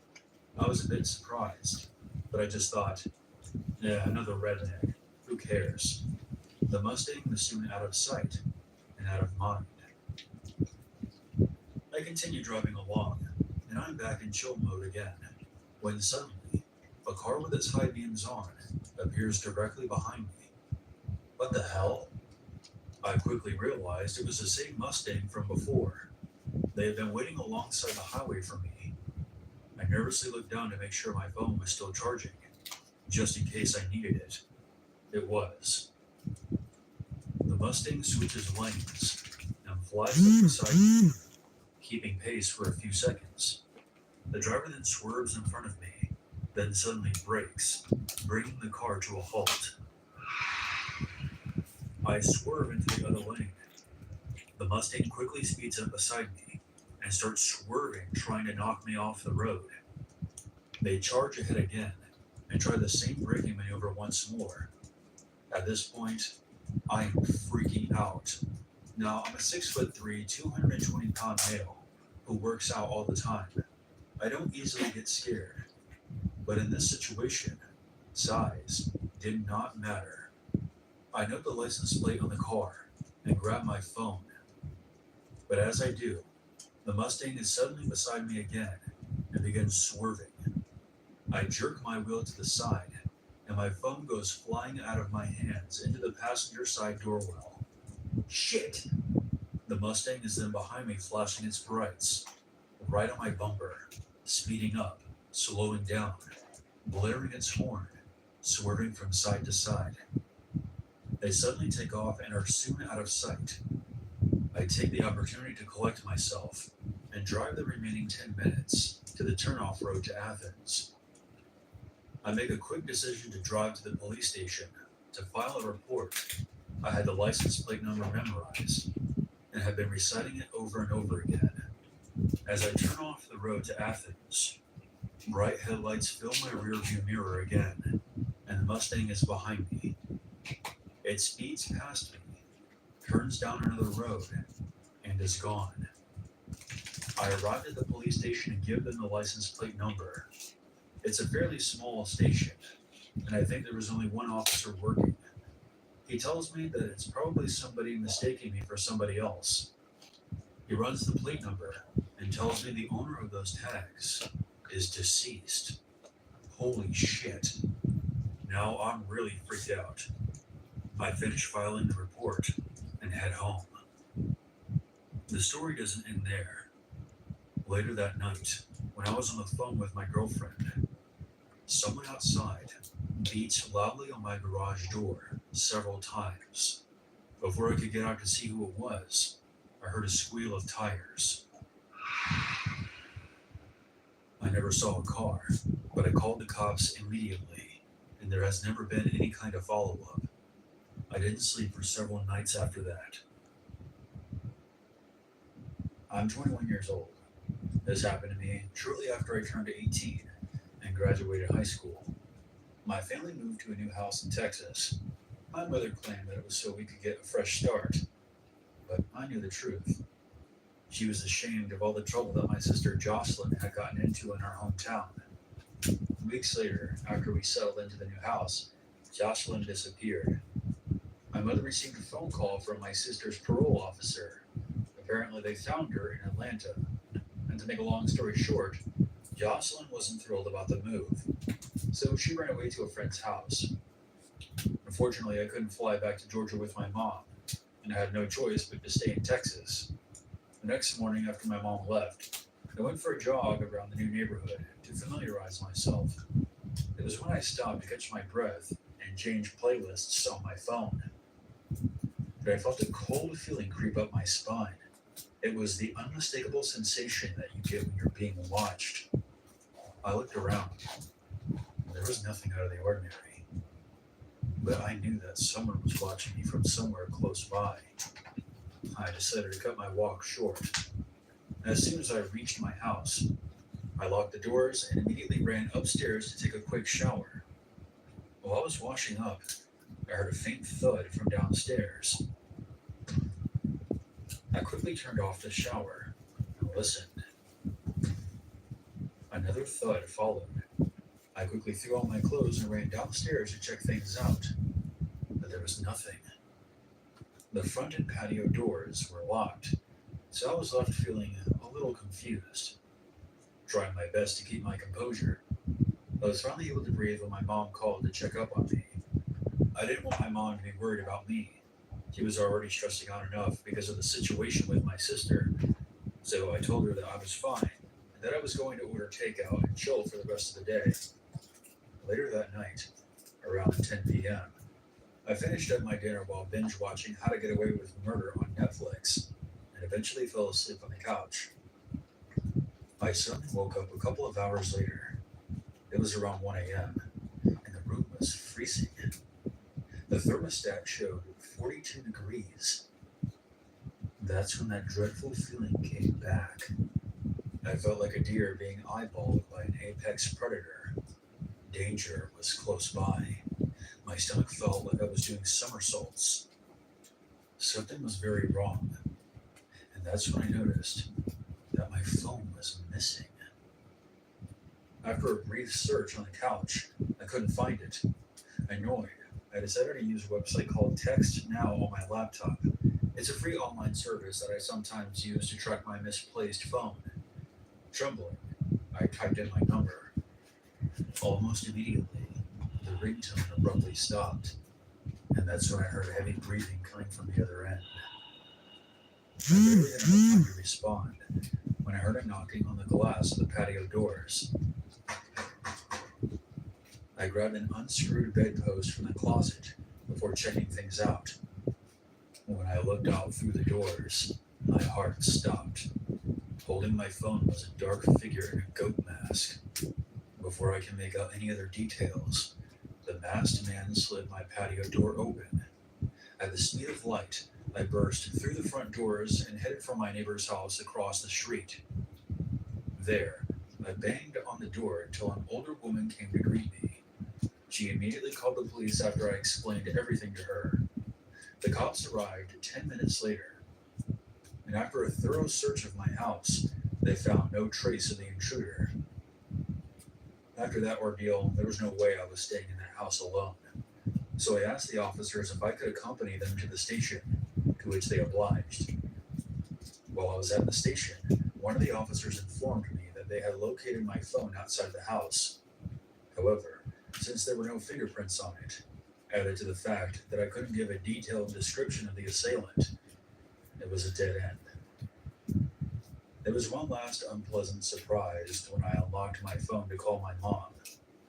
Upon seeing what was in my photo gallery, my blood ran cold. The officer saw that I was uneasy and asked me what was wrong. I handed him the phone. There was about 15 videos of me sleeping on the couch, each nearly 3 minutes long. The masked man that I saw had been inside my house and was watching me while I was sleeping. I felt so violated that I became nauseous and called my mom and told her everything. Hours later, she and my sister came straight from the airport to come get me. We didn't live in that house much longer after that. For the longest time, I couldn't stop thinking about what could have happened if I had woken up with that man standing over me. Perhaps I wouldn't be here to tell you this story. It took a while, but I finally came to terms with what happened. But I would be lying if I told you that this experience doesn't haunt me to this day.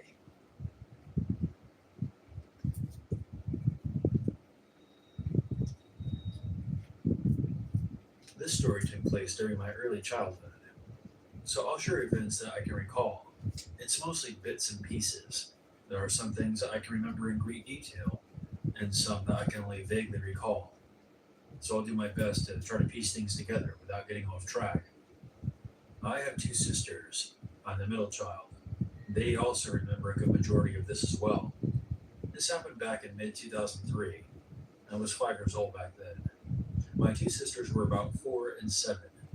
So my parents hired a babysitter. Her name was Julie. She had been friends with my mom in high school. She actually lived with us for a while. All I really remember about her was that she was very tall, skinny, and had dark blonde hair that was always tied up. We lived in an apartment complex at the time. It was a place called Oats Creek. So Julie babysat us while my parents worked. She even ended up dating one of my dad's coworkers, which brought a few jokes at my dad's job about him being a pimp. Basically, she became a family friend. Not long after that is when Julie started to change. She started getting very impatient and rude, and even short of abusive to us, mostly targeting my sisters. My older sister once told me that she thinks that Julie possibly tried to kill her, and in response she grabbed a bottle with green liquid inside of it and tried to force her to drink it. She didn't know what this substance was, and she couldn't get into great detail about the incident itself. I guess her memory isn't as good as mine. Julie would get physically violent with us over the stupidest reasons, such as accidentally knocking something over or spilling a drink. We were just kids. Of course, she only did this when my parents were at work. That was until our family cat attacked her. Julie closed the door with my little sister's hand still in the doorway. It was an accident, or at least I think it was. This, of course, hurt my little sister, who started crying in pain. That's when our cat jumped onto Julie's leg and latched on with her back claws. She was biting and swatting at her, with her tail puffed out, hissing and everything. Basically, she snapped. My parents were a bit surprised, as our cat would even hurt a fly. It was around this time that they started to suspect that Julie was a bit of a whack job. She still continued to watch after us while my parents worked. This is where my memory gets a little hazy, as if my mind is trying to block something out. There was one occurrence that I still remember to this day, 18 years after the fact. In our room, my older sister had her own twin-sized bed. Me and my little sister shared a bunk bed on the other side of the room. Clinique's new Even Better Clinical Vitamin Makeup is vitamin powered for more vibrant skin. Light as air, yet packed with SPF protection, so skin looks vibrant today. That's even better. Fentanyl wasn't invited, but it's here. Those pills that look like Adderall and Oxy, counterfeit and often laced with deadly fentanyl. Learn how to keep your friends safe at factsfightfentanyl.org. The no hidden pay cash app card. I slept on the top bunk. Anyway, one night, my little sister woke me up because she couldn't sleep. So she climbed up on the top bunk and we started talking quietly. After a while, she said, "Hey, watch this. I can hang off the edge without falling." However, she slipped and fell to the ground. I started screaming, crying. That's when Julie storms into the room, yelling and cursing, and spanked my sister with one of my dad's belts. She then picks her up and throws her onto the bottom bunk and screams for her to go back to sleep, and then storms out, slamming the door behind her. Julie was so enraged that she didn't even see me watching her. I was frozen, completely in shock. I didn't know what to do. I can only remember one time clearly where Julie physically struck me. As I said earlier, she mainly went after my two sisters. I can't remember the exact details, but she smacked me across the face. I don't remember why I did it, probably because she was yelling at us about something stupid, which was usual. She told my parents, and then my dad asked her, "Well, what did you do to set him off?" She then got pissy with him and said, "He was just a disrespectful little sh."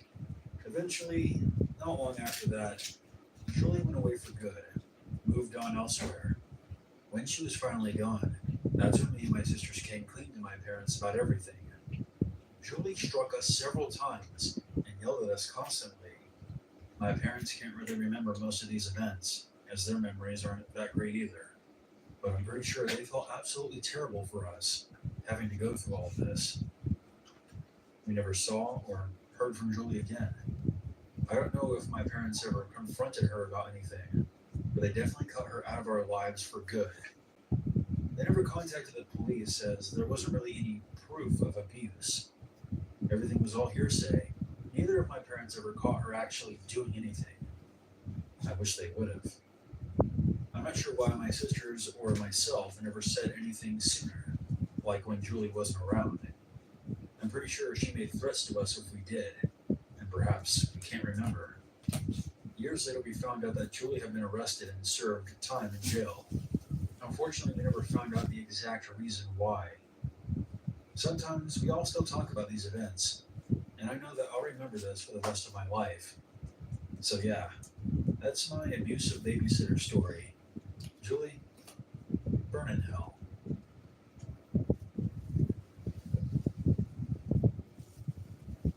This happened during my junior year of college. For context, I'm a 22-year-old female. I was driving from my hometown in the Chicago suburbs to the University of Missouri, which is about a 6-hour drive. I made this drive about every 4 to 6 weeks to see my family and my long-distance boyfriend. There were two main ways to take to the town that my university was in. Stay on the interstate system throughout central Illinois and St. Louis, Springfield, Illinois, until picking the interstate back up about 30 minutes from my college. I usually took the back road simply because it kept me awake with the constant speed limit changes and the occasional towns that I would have to go through. But on this particular time, I took the interstate system all the way there because there was high potential for winter weather. So I was minding my own business, listening to one true crime podcast after another, when about an hour from my exit, traffic came to a standstill. Great, I thought. It was already way beyond dark at this point. It was also a Sunday night, and I just wanted to get home to catch a decent night's sleep before my Monday classes. After a while, emergency vehicles flew past the traffic on the shoulder, indicating that there must be some kind of accident up ahead. After what felt like forever, traffic slowly started crawling again, and eventually picked up pace as soon as we all passed the accident. That's when it started. I will admit that I do like to drive fast on the interstate, especially on this particular drive. What college kid doesn't? I was in the right lane with a decent amount of space between me and the car in front of me, and that's when I noticed someone right on my bumper. Seriously? I muttered out loud.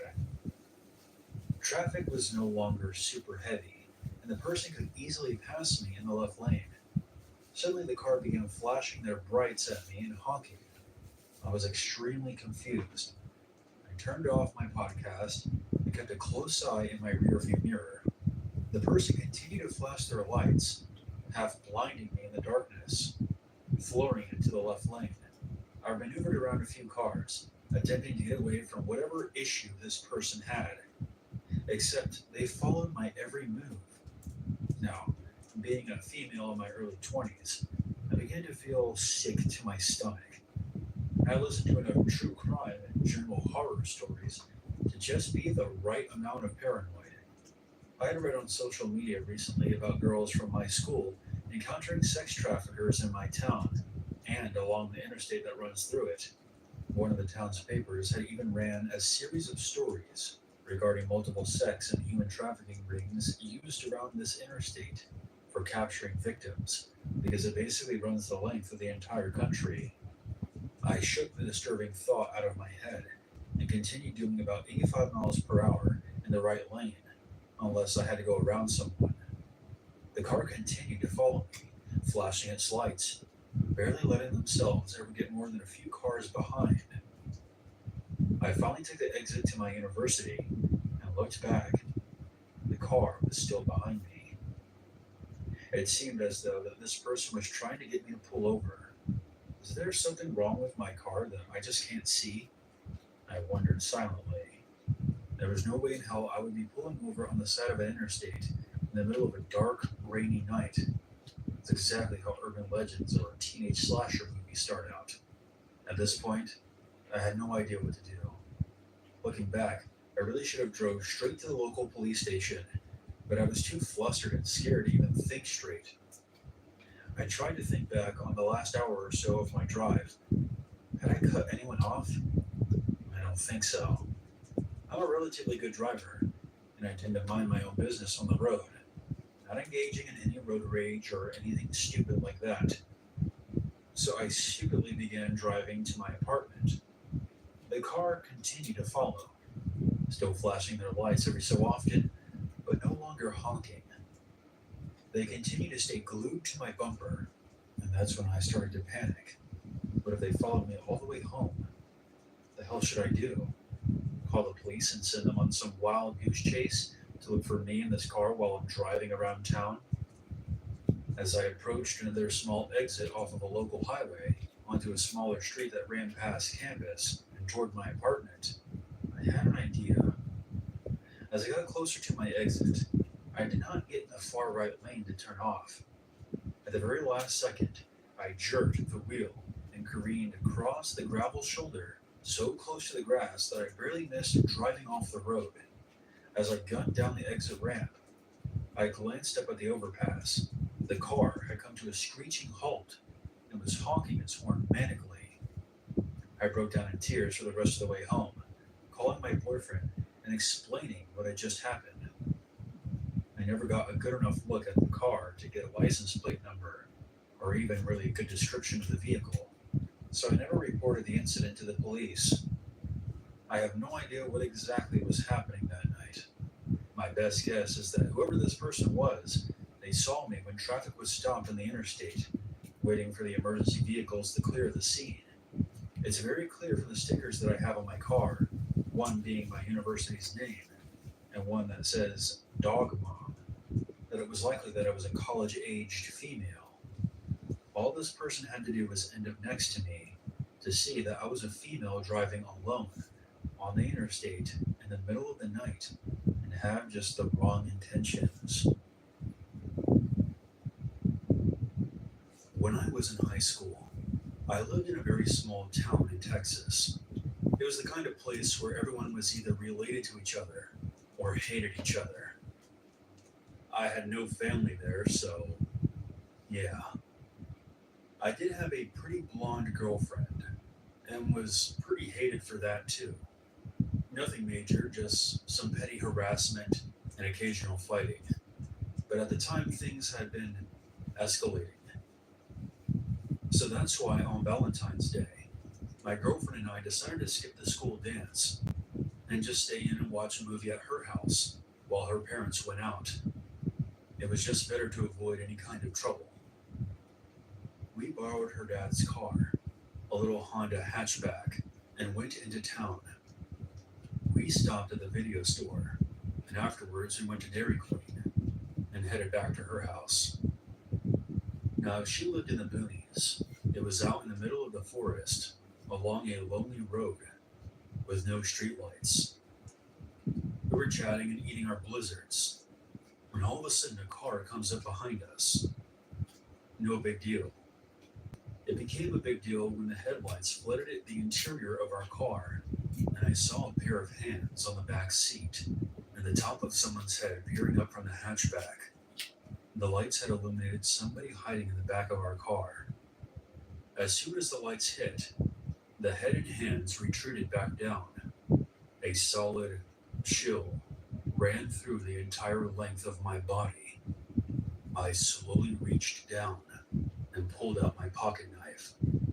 It was the only thing I had. My girlfriend saw me and asked what was wrong. I then responded, "Nothing. I just had to stop at my friend's house real quick." She knew that was bullshit. I didn't have any friends. I pulled over at the next house that came up and jumped out of the car, yelling at her to do the same. She jumped out in total confusion. I flipped the driver's seat forward and lunged into the back seat in full maniac mode.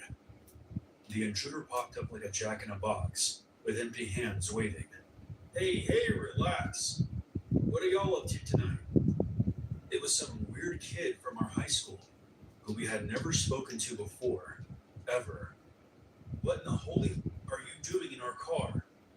I thought you guys were going to the dance." "I was just hitching a ride." We sat there staring at him with our mouths open.